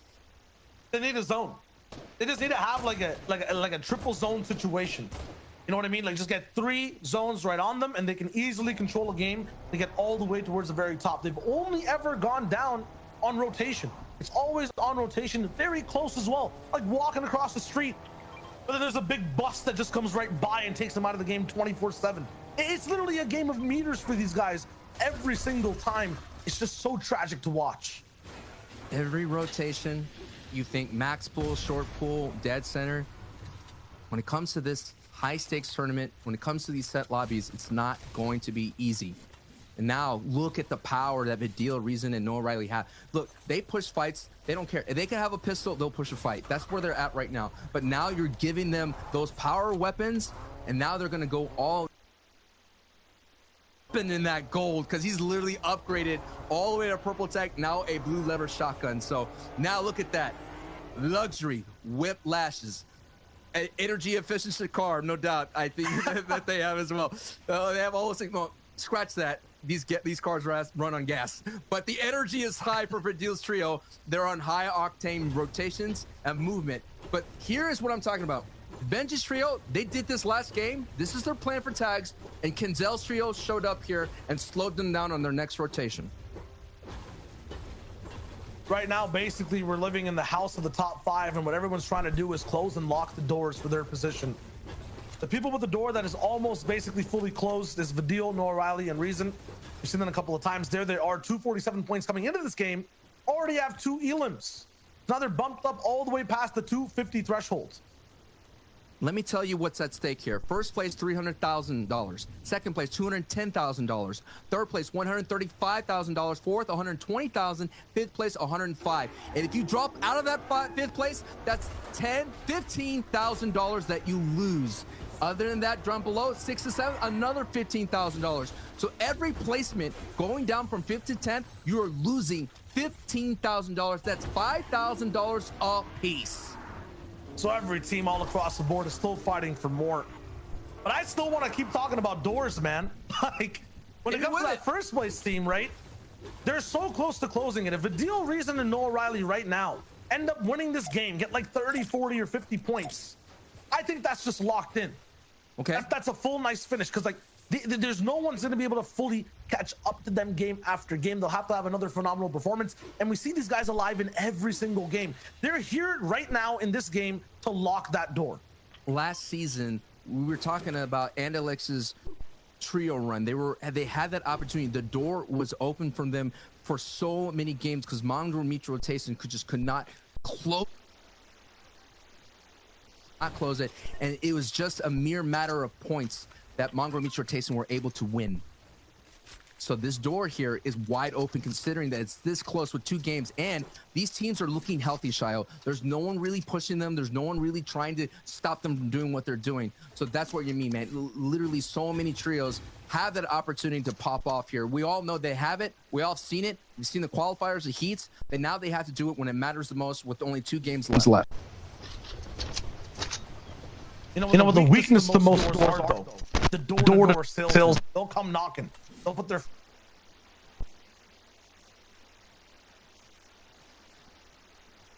They want to make sure that no one has a chance to go through. They've taken out trio after trio moving up the rankings. Even took out Vidil, Noah Riley, and Reason in the last zone of that final game to have a seat at the top 3, to have more than even a foot in the door. So they have a chance to keep things completely open. They need to survive this game. Already have 1 Elam. It looks good for Snazy. 10 peppers as well. That is key in having some of the fastest speed you can at pushing rotations, at pushing height. It makes the difference, and it's so hard to find on the map. Caddy corner is such a big spot to land there because of that, right? They'll have even more power coming in this end game. Just keep those doors open. Now we see the zone 2's revealed. This is going to be huge for Janice's trio alongside with Hayden Chapix. This zone, last time we saw they had the zone in the day, they were able to walk away with the victory royale. They are basically a mirror situation here. They go right to that same tree mountain. That's going to be a prime real estate for everyone to push in. But I think Hayden Chapix and Janice here, they're basically going to sit there and hold on to it a lot stronger this time around. And you're seeing the prime real estate as well of Colossal Coliseum coming into play. We always talked about people being on the 4 corners right here as Snazzy takes some hits here, making this rotation. Ooh, another more one. Than a hit. Ooh, that's a big one right there. And then a kick. He's almost knocked out, but he's got this corner by his side. He'll have the minis and the chucks to use overall. It's going to be all good for now. More trios, though, rolling from the backside while he has to heal and farm up. That could be a position for them to come in and throw down. And at least this time around, Storm Surge not a factor here for Andalex's trio. They're currently 491 above, looking really good. That's why they were making this kind of dead side rotation. But again, another person had the same idea, and that's Thomas and Austin Flick. So we have the top of the board here. Oh my goodness. We're talking about more than $15,000 at stake here on this rotation. It's kind of a walk down memory lane as well. You know, last season, when you were talking about Mongo Mitro Tayson, right, in general, I'm going to talk about how it looked like after 10 games. Andalex, Thomas HD, and Benji, right, of course, Benji was on a different team that time too. These guys were in the same position inside the top 5, right? Like, yes, this is very reminiscent of what we saw before.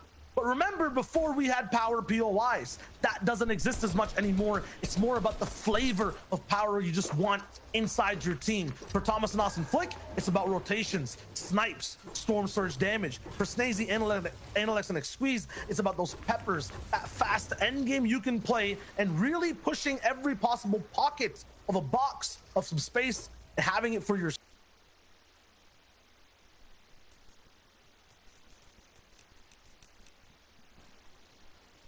Though making these end games, no matter where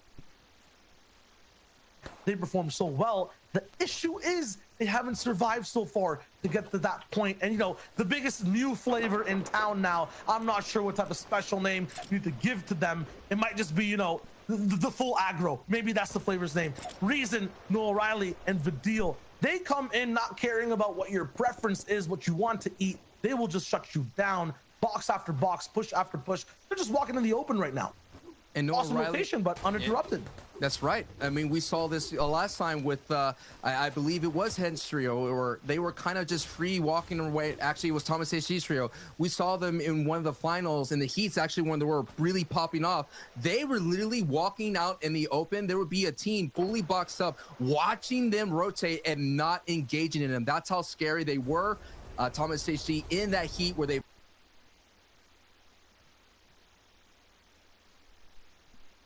Vidil's trio, no one wants to engage with them because they know as soon as they hit them, they're going to be keyed. But I really think Vidil's trio is finding a way to slow down just a little bit. They had looked into a third-party situation against that Ingram battle. They decided, no, let's go ahead and play for some placement here. If they could slow down just a little bit, kind of play it in-game, that means it's going to solidify to what you said, closing the door on other teams trying to catch up to them.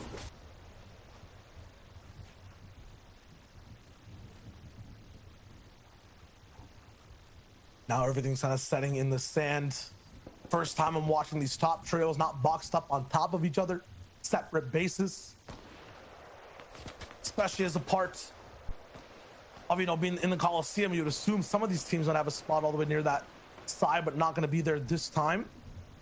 A desert zone too, you have to remember, map management is the key when you see sand. 100%. And we know some of these teams have the best of it in different styles, you know, for a reason. It's not about managing mass, it's just get another Elam, you know, another 50.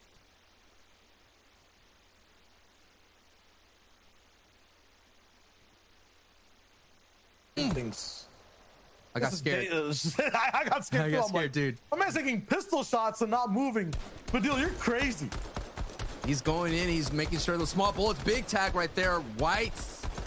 Now they have an opportunity here. They could kind of sneak in another shot and sneak in some valuable tags as well. I think the sniper shot was his teammate hitting him in the shoulder. But look at the zone. It's a huge pull right here, but they do have some leeway to work with.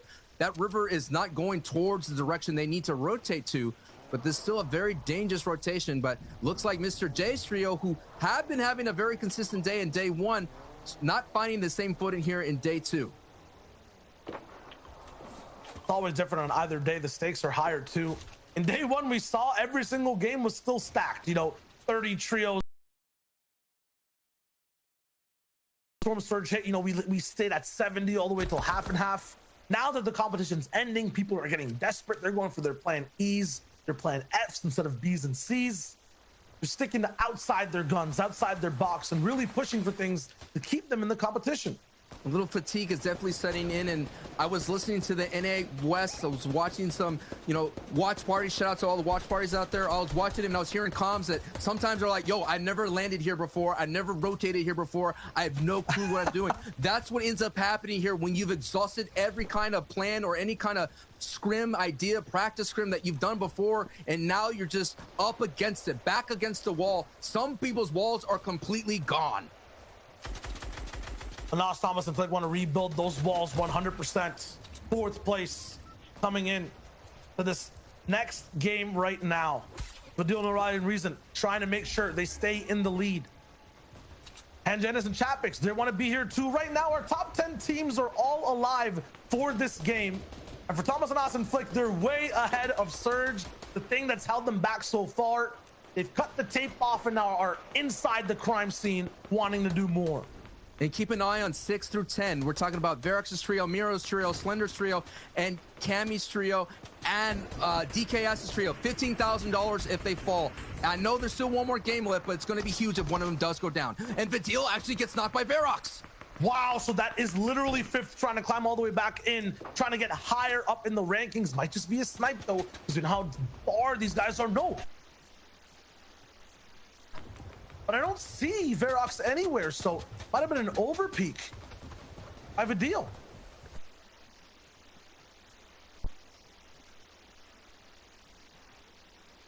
Aggressive players throughout the world, sometimes their aggression, their instinct gets them in trouble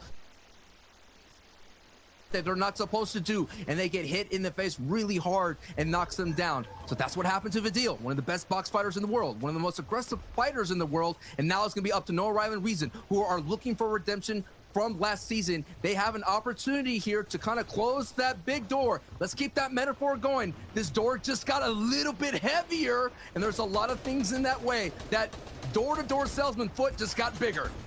Absolutely, and right now, forget about salesmen. I'm looking at just pioneers, captains of the scene right now with Guilds and Gamma, the trio, Anas, Thomas, HD, Flick, high ground position. Talked about it. You give these guys one game. What was the number, Sancho? 26 elims the other day? 26 elims and a second place finish. That was huge. They're trying to replicate that. We'll see if it's possible.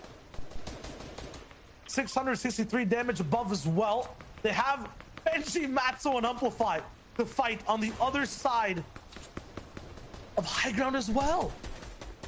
This is going to be an all or nothing rotation here. Huge rotation here.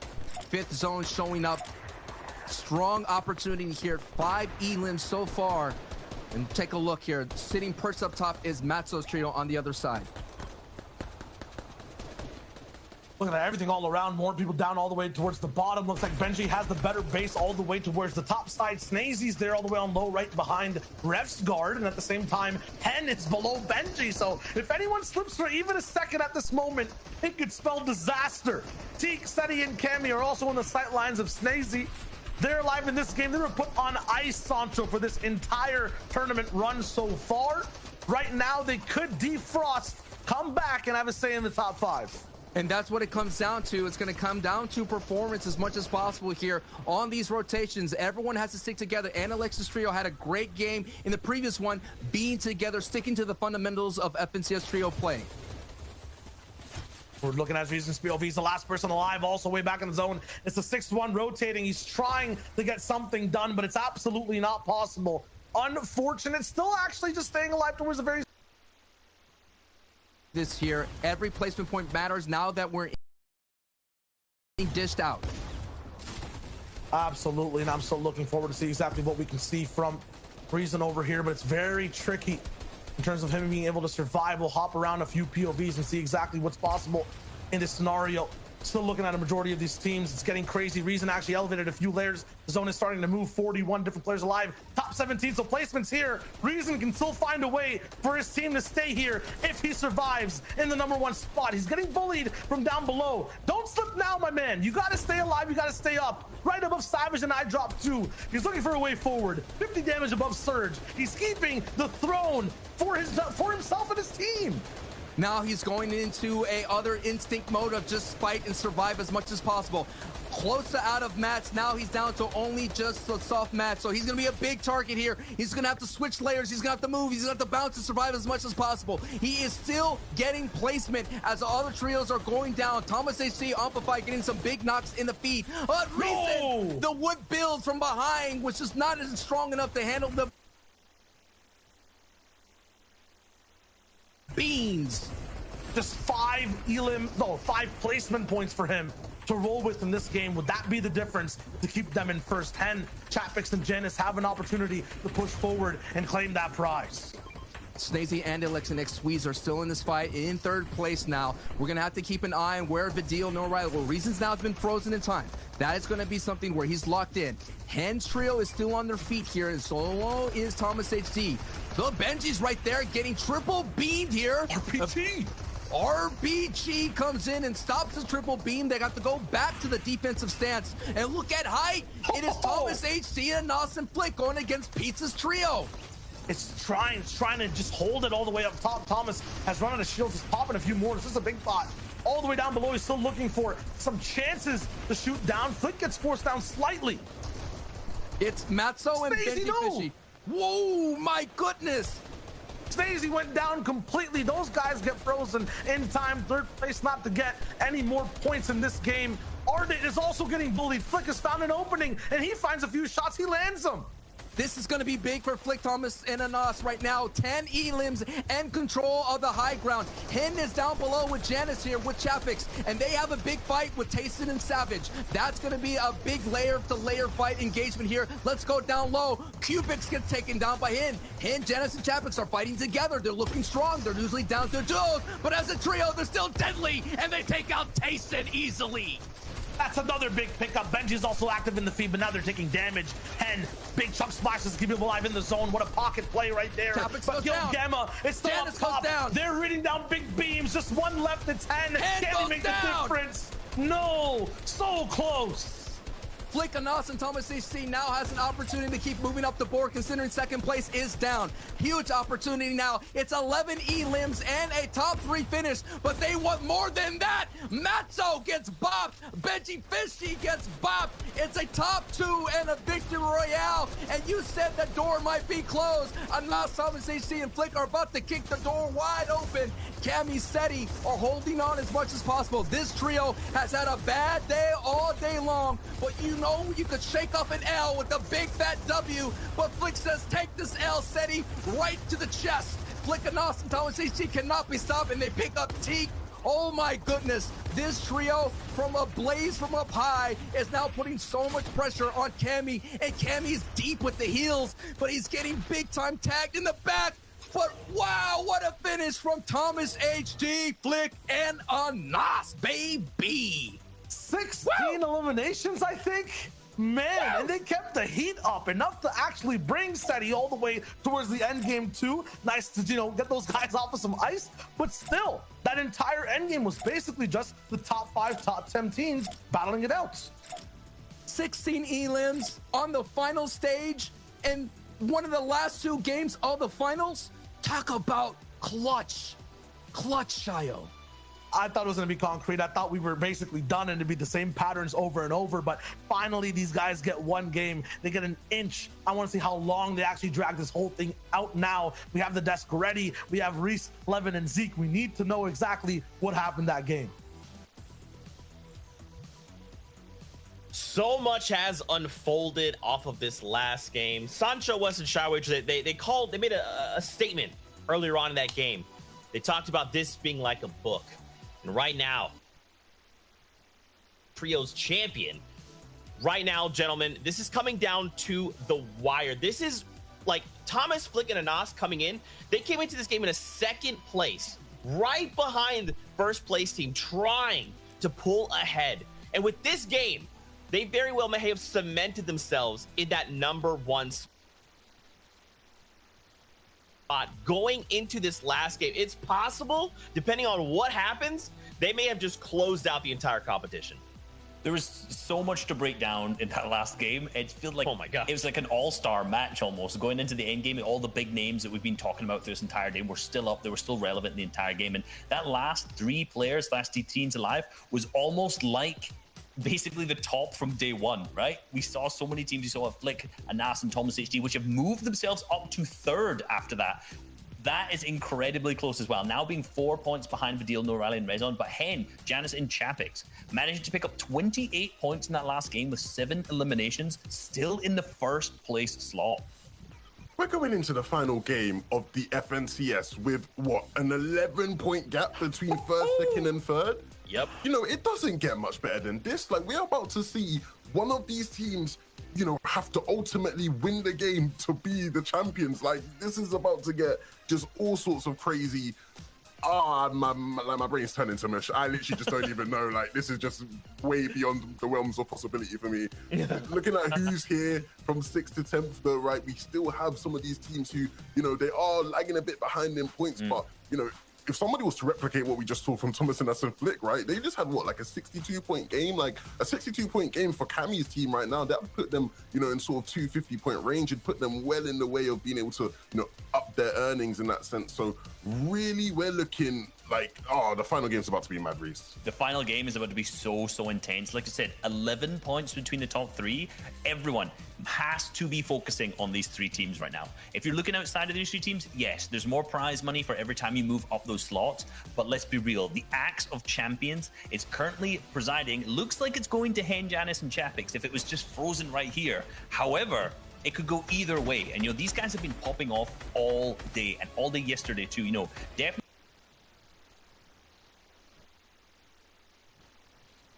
But slowing down a lot today. They're also starting to slow up and speed up in this last game too. Guys, I want to know from both of you, right? I'm turning into my little host right here. Sorry, Zeke, I'm taking the job. I want to know from both of you, right? What's the team talk going into this, right? Like, the final game, you have to have a huge game. Like, what are you saying to your teammates? Like, it's a massive moment. Take it, Zeke. Take it out. I want to hear it. Listen, you go into this last game like it's any other game, because the moment you start to put all this pressure on yourself and you think this is it, we can't mess up, you're gonna lose. If you go into this and say, we've spent our entire Fortnite career training for this moment in time, we do everything, we've done the same, we know we can win, so don't think about it, let's just go take the axe for ourselves. Man, I feel like, you know what? It doesn't matter what these teams say to each other, because I think they need to get Zeke in the call right now. He is going to motivate. Whoever's team Zeke joins, they're in first place. I'm putting my money on that right now. That's a speech and a half right there. But, you know, I was going to say, any of these teams right now, really, they need to just stay positive. They need to stay confident. Every single team in the top 3 has the ability to perform and have performed so far. So, like, they just need to stay confident, play their game that they're doing. I am so excited for this next game. It's actually unbelievable. My heart is skipping beats right now. Fortnite fam, this is it. One final game, and we will know which trio walks away your FNCS champions. Let's do this one last time in Chapter 2, Season 5. Shia Wager, Sancho, Shancho? Get it, boys. Pop-offs, comebacks, tyranny, defeat. We've seen it all here now in the last 11 games in EU. Off with that'll change everything in the standings. Let me give you a number, folks. 11 points separate the top 1 to number 5. 11 points. Elims are worth 2. Everything.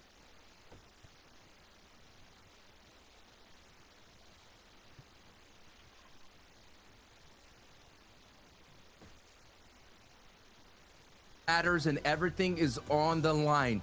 Don't you go anywhere, because it's about to go down right now. Absolutely. There's been a different team popping off and coming back all the way towards the end. We just saw one game. That's all Thomas and Austin Flick needed to stay and be inside the conversation for top 3. We just saw the whole day be owned. You honestly cannot predict which way you want it to go. You can only hope that this team, you know,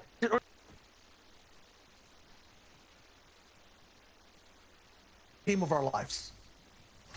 Now we're having a look here. The deal, Noah Riley and Reason. We've been taking crazy engagements, getting into box fights, getting into scrums, all around the Fortnite island, showing no mercy to anyone that's in their path. Now, can you do that same thing when it's all on the line? Hundreds of thousands of dollars for every placement points. That's the biggest question I probably asked all weekend. Man. It's a big difference still. The big difference. You say playing Fortnite every day, like every other day. I don't know, man. We're talking about opportunities to be a a 2-time FNCS champion in Analytics. We have Thomas AC seeking his first big-time major, time, and it's alongside with some of the Benji Fishies of the world. This is what I'm talking about. Janice, again, going for a 2-time FNCS championship. Hen, I would say the same thing, right? Hen looking for the opportunities for his first major FNCS championship. Let's get it, man. Let's get it. It's huge for Thomas too, absolutely, yeah. Because of that factor, wants that major win on his side. For Thomas HD, Flick, and Anas, you think it'd be Badil, No Rally, and Reason, but these guys are leading in elims right now, just by 1 ahead of the deal. 66 rolling into the day. That's what's keeping them near the top. The 16 push we just had from last game. If they get hyped again, it has to be wraps. At the same time, we've seen the retakes from Badil, Reason, Noah Riley. They're stopping some of the best trios in the region from controlling the game. Because of this, they have 65. And because of this, every single game, they're now in second place. For the first place team, though, these guys are absolutely perfect. An average placement of 7th, average elims of 5 every game, 2 victory royales. Hen, Janice, and Chapix have had the most screen time, honestly, because they're in every single endgame. This is going to be such a difficult rotation. You saw we have Zone 1, which is just as important as Zone 9. Zone 1 shows us it's going to be a northeast type of engagement. Already, we've seen Hen, Janice, and Chapix do really well with these zones. So this is going to be a tough rotation for Amplify, Matzo, and Benji. We've seen them go through Colossal Coliseum. We've seen them sand tunnel up to that center location here in front of the Orchard. Vidil and O'Reilly reason they tend to rotate on that top left side, making their way past Pleasant Park, going from the Blue Bridge. So expect them to be there. And Andilix, Snazy, and X-Sweeze coming in from the right side of the Colossal Coliseum. So you're going to see all these kind of dead side rotations because you know those teams are not looking for a fight. But Noah Riley is going to look for a fight because this is his Storm Surge plan. But look at that mini-map, Shio. There's only one team at Holly Hedges, and I'm thinking Vidil's going to go visit Holly Hedges soon. Maybe, but man, every time I'm watching these guys upgrade, it's just not fair. Look at this. Look at the loadout. Chugs minis, the fastest heals you can have in the game. They just don't have floppers. I guess they don't want to fish. They don't need them. And then a full purple gold loadout too. This is just, it's going to be a monster inside a box fight. And we're talking about monster rotations. Anas Flick and Thomas HG basically make the same rotation as Analex's trio. We've already seen them be neighboring rotational partners. We see that they are basically the buddy system moving along. It's always deadly when they make this rotation. They don't have to make the rotation technically, right? They got zone. This is their game potentially. They got the zone. If Dirty ever gets zone, we've seen it just completely take over the entire game. Still, they'll have to play a slightly different game because they're not hunting for elims right now. They're fighting for control of different spots on the map. And you're seeing them look at this. They're going to take this coastal rotation maybe. But let's put that on pause. This is big here. All of a sudden, the Holly Hedges team, who's been getting hit all day, now are going to decide to fight back. And this is going to be a big engagement for Noah Riley and Vidil reason. They have to survive this. They do get aware really nicely right now. But wow, Legend here and Karma could stop the ride for right now for Vidil, Noah Riley and reason. We're talking about $100,000 on this line in this engagement here. But still, there's some money from Legends Trio, but they're stepping up to the plate. Nice for them out, and they get their valuable Storm Sags as well, and the ability to continue on in this match. 2 full shielded enemies knocked down to 0. 2 full enemies double shot and then sniped in the head on the down for knocked out or not out save. This is huge for this team. They've just earned freedom in this game to do whatever they want. They can box up now in Big Chill. They can go push even more and just get tags. Don't have to fully even finish any fights if they don't want to. That is big. And with the 4-point catch up there, they're now only 3 points behind Hen, Janice, and Chapix right ahead of them. Flick and Austin Thomas do fall slightly far behind, but remember the advantage these guys have. It's zone. Look at this. They have complete control of this whole mountain. No one's going to be rotating here just really quick at all. And everyone who's fighting for the center of the zone right now will get tagged by Flick, Thomas, and Anas. And they love this mountain range. This is where they know exactly where to peek. We already saw Thomas HG literally taking snipes through a tree that he can't even see. This is where they like to be. This is where they're going to find some value. They have to make sure that they're going to take their time, get all the fishing spots down here, maybe go out to the Flopper Island if they need to. They have options on their rotations. They could go ahead and go push out someone who's just survived out there in Steamy Stacks. They can make their way to Stealthy Stronghold. That's all in their game plan. They've done it before. The question is, where is Zone 2 going to go? And that's going to change as well. I think what's been working from them is getting to center very early and establishing a great base. That's worked every time here today when Zone pulls up north. It's worked every right. The thing is, with this zone, hasn't been too much of a commonplace in EU. These guys are now at home, basically living in the same house, realizing they're gonna have to fight each other. It's not about just, leaving, putting on your coat, going to a mountain, going to the desert, or going anywhere else. With the North Zone, top 3 are comfortable sitting on their couches, but having to act, play, and take control. That is very hard to do in Fortnite. If there's anything that could teach us what 2021 to 2020 to 2021 is, you could do things remotely. And we've been rocking it from home, and those boys have been rocking it from home as well. They're going to go to Remedy's house here, going to crash into this home, about to get right in this house here. And see, they have to be careful here as well. Kenzel and Waking Deceptos, that's not an easy out. even though they're not having a great day, still some big time decorated teams out there that could slow you down. And that just shows you, let's go ahead and get out of here, because all it takes is one snipe to slow you down and ruin your rotation. It looks like Zone is going to pull more east a little bit. If I had to guess, Shio, it's going to be a little bit north of the Cammy split. That's huge for Thomas HD, Anas, and Flick. There's only two teams right now fighting in. Good guess. There we go.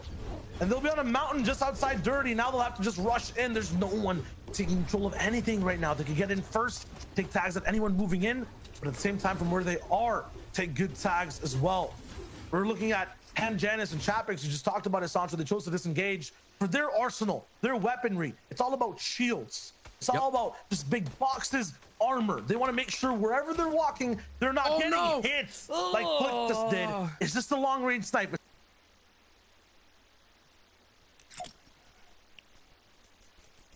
Spears, swords, you know, maces. They want to break down boxes of Hen, Janice, and Chapix. For Thomas HC, Flick, and Anas, I'm not even sure what weapon it's about. It might be more about, you know, nutrition, food, consumables, more about just expedition, compasses and whatnot. The equipment these guys have to use, the style of play they have to kind of work with will be the most creative and honestly the most mysterious. I'm not sure how they're gonna do and, you know, navigate this game. I'm so scared right now for Thomas. You see Flick and Anas.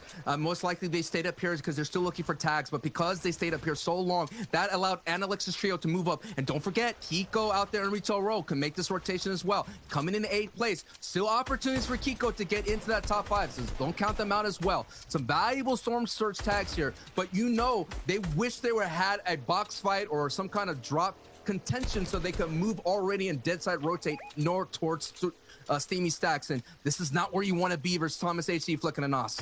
No way.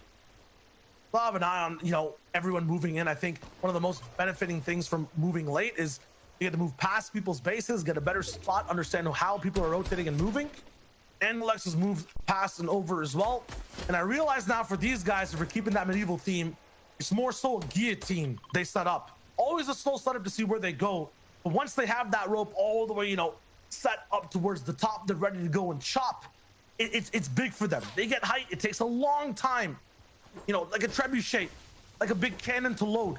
It takes a long while for them to really set up, but they have such big firepower when they get there. It looks so good. So will they have a chance to prep is the question. With the zone, absolutely yes. You just mentioned it. Analyx is moving by, right?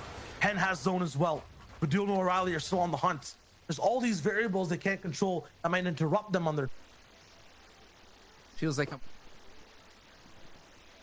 seeing everybody together at the same pace. They're like right next to each other.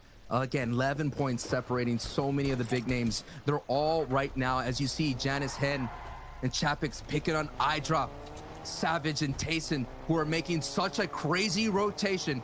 I don't know if they're going to have a lot here, but it just shows you how valuable vehicles can be. I think this is the last had some round. Great breakdown from the NA East desk, breakdown how vehicles have been such a big factor in the season. Just allows a lot of flexibility, but still at the same time, man, couple of shots could explode your ride here, just like Hen, who has been exploding here today. He's leading all players with 28 elims, and he's been posting some nasty snipes here on the socials here.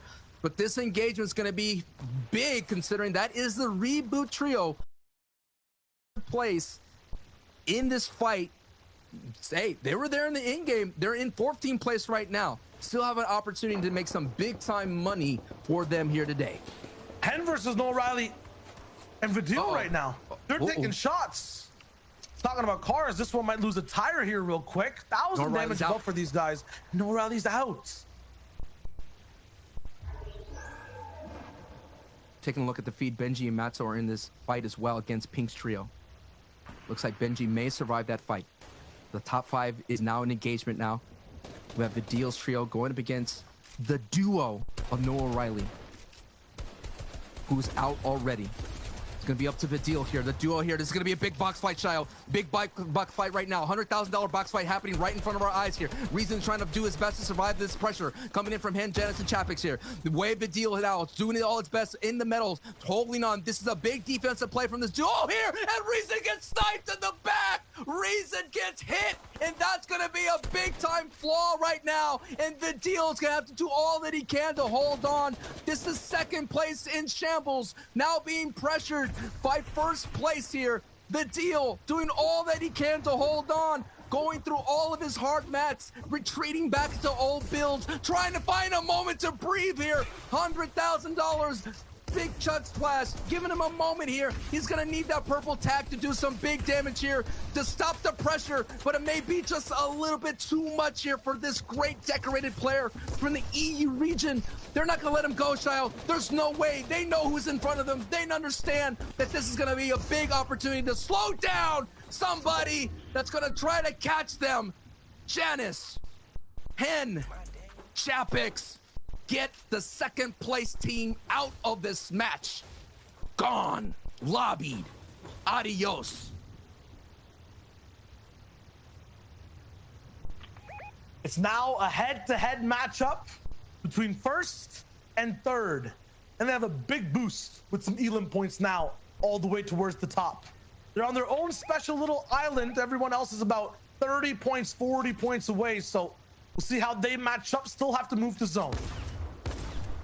Benji is gone. Second and fifth place, gone. And it's such a phenomenal comeback. A pop off in that last game too. So a chance for Sunny, Kemi, and Teak to rise as well. The most important thing right now, with Vidil gone, with Benji gone, a lot of these teams that take up the points, even if just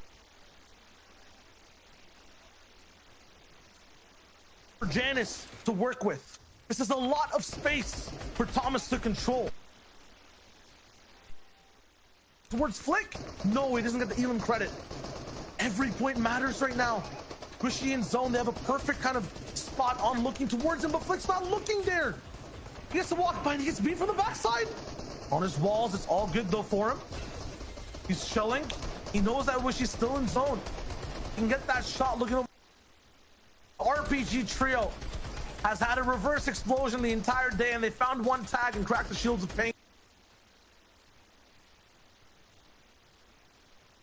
It up.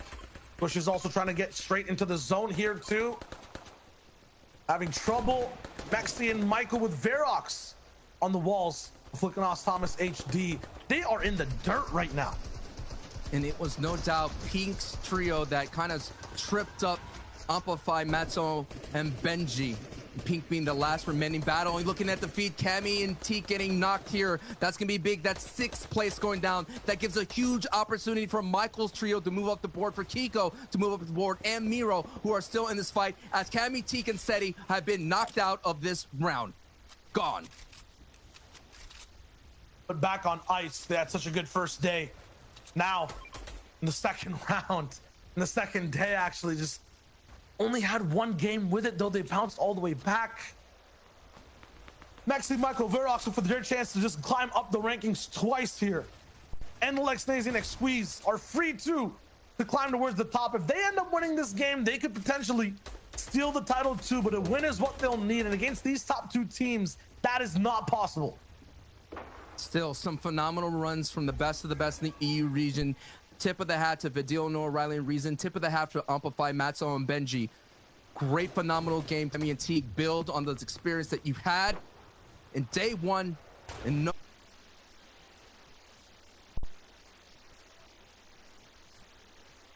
Three chances here.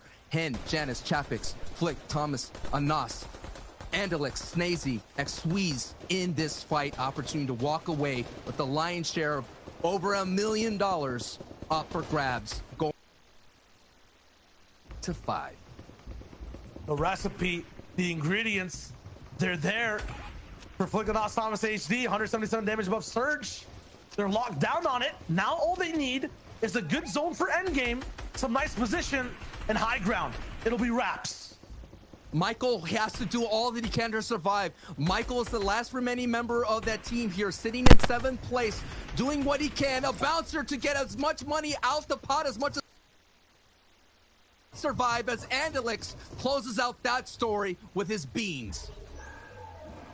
Storm Surge gets active as well. We'll see which teams are affected by it. No one here right now. Andelix and Anas, the same box, one on top of another. It is the one down below who takes that lead, but they'll be moving in tandem, side by side, and I feel like Andelix will deny any type of height take that Guild Gamer Trio wants to make too, so they'll be kind of impeded for now. Still, everyone in this game so close. 51 players still alive. We've hit the placement threshold as well. Chapixen and Janice make their move. It's going to be a lot of room to move here. It's getting closer and closer to Steamy Stacks. There's nothing like a Steamy Stacks in-game. You're going to see so many people going up and down if it goes more north here of this 5th zone. But it looks like Chapixen and Janice making a great rotation. No eyes on them. Look at it. Look at the arrows in front of them. They have no eyes and no sights, and all they see is backside. So you have an opportunity here to sneak on in and get some valuable tags. But at the same time, I don't think tags are short for them right now. Yeah, Hin's hitting some big-time shots. He took a big snipe straight towards the back as he was moving in, yeah. And look at the mats they have to use to get here, Sancho. No hard materials on Chapix. He gave a few up left and right. They're kind of going through their reserve to get to the spot. If zone bounces back, huge for them. Where's Andelix? How are they looking too? Side by side in the same boxes. It's Tayson, Savage, and iDrop who have height right now. And it's not going to be Benji there to stop them this time in terms of having a box fight side by side. They're not going to be on low where they're in trouble. Miro is though alongside Blackie, and Nas Thomas HD have height on a different side, but max zone. And it pulls towards the stacks. Disaster for Flick, Thomas, and Anas. How will they make this rotation? I don't see any bouncers yet. Is in the same boat, the same situation. Remember, their neighbors are right next door. This is going to be, we saw a $100,000 box fight. Now we see a $100,000 rotation that's going to happen right in front of our eyes. You see Andelix and Snazing went out in front of him. Now the lobby focus is real. Brick metal to hold it back as much as possible. Anything impossible. This is a dangerous bounce. They survive. They get some big tags on DKS, but DKS is now going down, but there's some big lobby folks for a moment here. The hard mats come out. They slow down that rotation. So far, they still have a lot of work to do. They're still on the backside. It's very dangerous for Flick, Thomas, and Nas here. They're still wanting some fights here. They understand it. DKS getting some big hits. Blackie, Thomas HD, he's in trouble. No shield. That's almost knocked there on Nas, Flick, and Thomas HD. So far, survivors. But look at it, Sayo. The tree slows them down, but so much siphon's coming through that fight. Flick is running as much as possible to get in. This is such a crazy rotation, and they're surviving. How? And now they're in the low ground in a decent tarp here. Thomas HD got ahead and built beautifully for them, but can they survive considering that they're on the backside and they don't want to be there here, considering that they're teetering, holding on to their placement. This is not off spawn. This is an end game. This should not be allowed, but they made it possible. And now they have to find a way to get towards the front side of this entire big tarp going on in the stacks. It actually bounces back the whole way. 15 HP on the Flick. Anas is holding on by a thread. This team is weak, and they have no shields. They need a miracle at this point to bring it back. Flick edited down. They'll control low ground, but one wrong flip, one wrong spot, and they're going to be an absolute disaster. We have first and second place here on that POV that you're seeing here. First on top, second place on bottom. Basically separated by about 10 points or so here. So every elim is going to matter for Flick, Thomas, and HD. They're going to need to catch up in some way as they're now operating in shambles. They found their way up in a better layer right now, but still Savage, iDrop, and Tayson control height. They'll take a majority of the points. Thomas gets big flipped on, but I think they almost find an elim. Yes. Oh, no. Anas kind of gets it, but Flick is down. Thomas is down, and Anas is wiped. Their run stops there, and the first place team, I believe, is, yes, still alive. They're still alive, but Andelix's trio is still alive as well. They're going to have to make up a little bit of... Epic is getting tagged, and they find some saving grace in the Steamy stack. They're able to fly up it and slow down that pressure from the backside. And wow, what an unbelievable feeling right now. They are in the air gliding and may be able to glide up for a way for a championship. They go all the way up top and then fly down straight towards the bottom. Very smart rotations. If they go too high, might get beamed. Cisse is the full finish waiting to happen, but no one can grab it. Everyone's been thrown off the stack.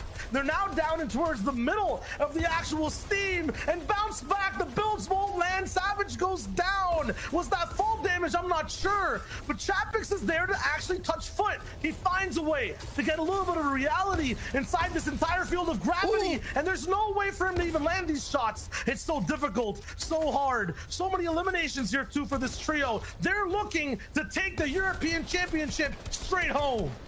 It's just going to be a matter of moments before we crown them. Look at them. They're not only going to walk in with style, but they're going to do it with so much pizzazz as well. They were surviving that crazy steamy stack finish here. They, no doubt, are now going in, and they're going to get some more tags. They're not happy with just the victory. They want to do it with a big-time statement.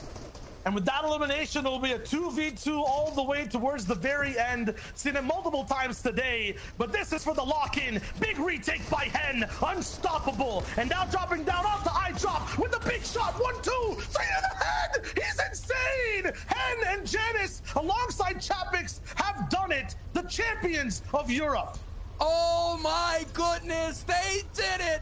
Janice being a 2-time FNCS champion and Hannah Chapix walking away with it. What a finish, Shia. What an unbelievable ride. And congratulations to that trio. We all know that Hen has always been doing well. We all know that Janice has been here before. But awesome shout out to Chapix as well, man. I'm calling it early. You know what I mean? I'm calling it early. But we've been here. We had a front row seat to that entire finish. And we can look at it too. Need to make it official on the screen.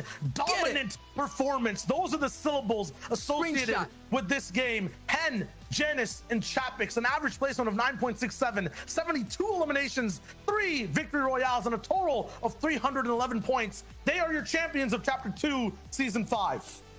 Congratulations. You walk away with that Axe of Champions, but more importantly, $300,000 wow, $100,000 a piece. Quick maths, but Shayo, man, 12 games done, a whole season done. It's 12 of the most insane games. I wouldn't want it to end any other way. The predictions from the desk too are absolutely accurate going through as well. That's huge. Shout outs to them and shout outs to you guys for watching alongside us. Party Royale on your phone, at home, on remote, wherever you are. It was an insane 6 games, and that's it here from me and Sancho. Wait, before we go, Shayo, I just wanted to thank you, dude, for being an awesome co-caster to work with. We grew so much, man. You've been so generous, and shout outs to you, man. Thank you so much, Shayo. Thank you, and thank you all for watching. That was awesome. Thank you so much. We'll toss it back over to the desk. They'll have to break down exactly what that insane game was. The best game of all time for Fortnite. We are absolutely going to break that down. But first, Fortnite fam, if you're not following Sancho, Shia Wager, Reese, or Levin, all of these human beings are absolutely incredible. Top tier. Please take a moment and give them a follow and send them some love. Wow. This game, boys, you called it. You came in, you knew.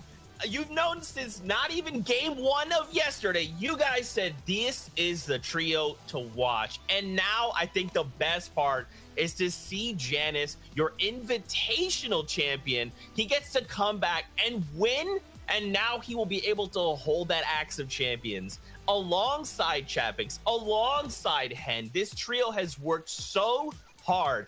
And this is what I talked about coming into this, just sitting back and saying, look, this game is just any other game.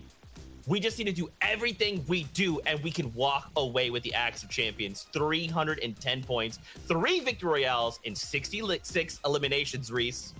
I think they checked into the stream and listened to your motivational speech, because they absolutely performed. And what style as well. Winning their last game, picking up the victory royale with 9 eliminations in what was an incredibly wacky endgame, going through steamy stacks, flying over. And, you know, let's be real. These guys have been good since their inception as a trio. You know, Hen and Chapix absolutely popping off. We've seen them, you know, some of their earlier achievements in the season, doing really well. Region and NA East, you know, popping off on high paying, coming in solo cash cups performing, trio cash cups never being below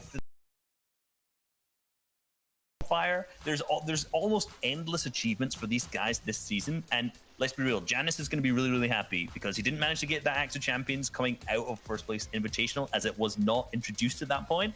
So now he's finally gone back onto that and has it in his hands now. Yeah, I am just so amazed, man. These guys have been so impressive, right? You know, I've highlighted the fact that it took them so long to find that perfect third, right? You know, they was hunting and searching for the third, and I was concerned. I was wondering, were they going to be able to find that person who was going to be able to match sort of the talent these guys had? And they found Janice, right? And speaking of Janice, right, he left the trio that came second place, right? You know, he literally left the trio who was looking like they could have won FNCS themselves. And what a risk it was worth taking, because he's now just picked up another FNCS title, and in spectacular fashion, winning that final game. It's a thing of dreams. Honestly, it is a thing of dreams. I am so happy for these guys. A huge congratulations to them. And, you know, we heard Sancho say there, that was $100,000 box fight going on, but we saw really that's $100,000 snipe going in, and anything can happen at that point. We've seen that little replay come back, and that was the kind of catalyst that allowed Hen's team to keep picking on up, you know, keep the pace up and keep things moving, because we saw them in second. You know, we've talked a lot about Hen, Janice, and Chapix. They've been performing, but there's been a ton of other teams who's been up there in the leaderboards all throughout the weekend as well.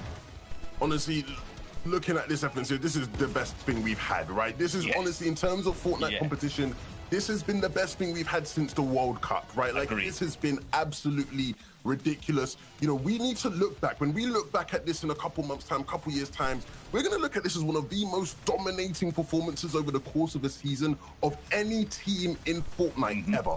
These guys, like you've said it so many times, in every competition they've played, they've not come less than top 5. Like, you know, this isn't, you know, chumps we're talking about here. This isn't a team that's had a good day by any means. This is who they are. They are genuinely just on a different level. Anybody out there who's watching this and wants to be a competitive Fortnite player, anybody that wants to improve at the game, you need to be watching these guys, right? I'm showing everybody who these guys are, because they are just ridiculous, man. Yeah, an incredible performance for them all the way through every single game this week.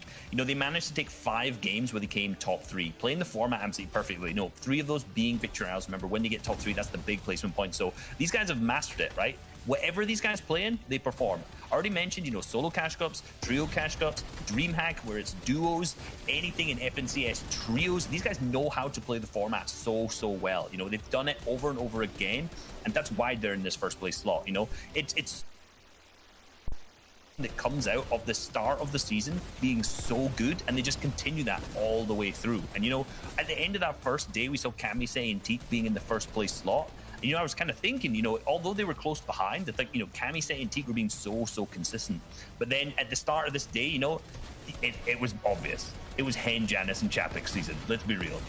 Look, I love telling people this story, right? At the beginning of last year, I made one of those lists, right? I made one of those lists where you say, you know, I think these are the people who are going to pop off this year, right? And that was at the beginning of 2020, and I left Hen off that list, right? As soon as I posted the list, I joined his stream, and he said, Levin, I'm going to prove you wrong. I'm upset that you didn't put me on that list. I'm going to prove you wrong, right? And it's been a year, but he's now an FNCS champion. Did he prove me wrong? Boy, he did. Oh, man, the journey, watching these guys develop and evolve as players, man. Chapix, right? He's somebody who's unlocked a new form, right? We've seen Chapix in the past be an impressive competitive player, but he's turned into one of the best players in the world, and just their development's been crazy. I'm just dumbfounded, man. It's insane. Their development has been crazy. Let's take a step back for a second, though. We've praised them. These guys, gods among men, right? But Flick, Anas, and Thomas HD, second place. Huge performances for them through the weekend as well. Can't congratulate them enough. And then on top of that, Vadil, Noah, Riley, and Red.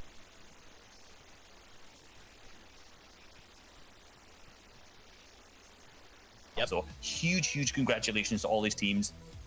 Honestly, one of the best weekends of Fortnite I've ever seen. 100%, Reese. And now we have come to the end of the EU broadcast for Chapter 2, Season 5 FNCS Finals. Fortnite fam, we love you guys so much. It is an honor to be here to hang out with such talented individuals who pour their heart and soul into this game.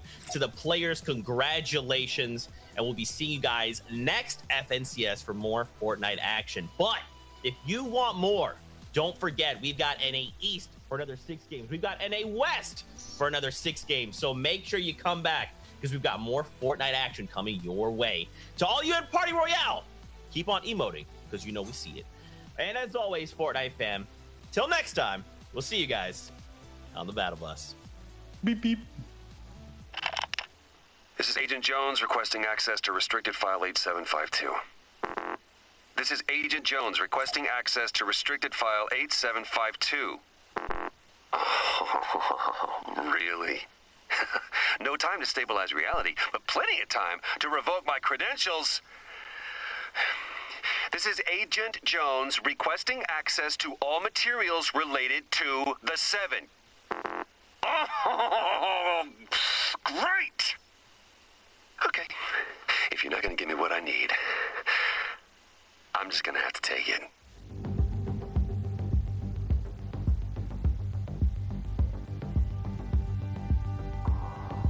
Don't go anywhere. Well, we're ending the stream.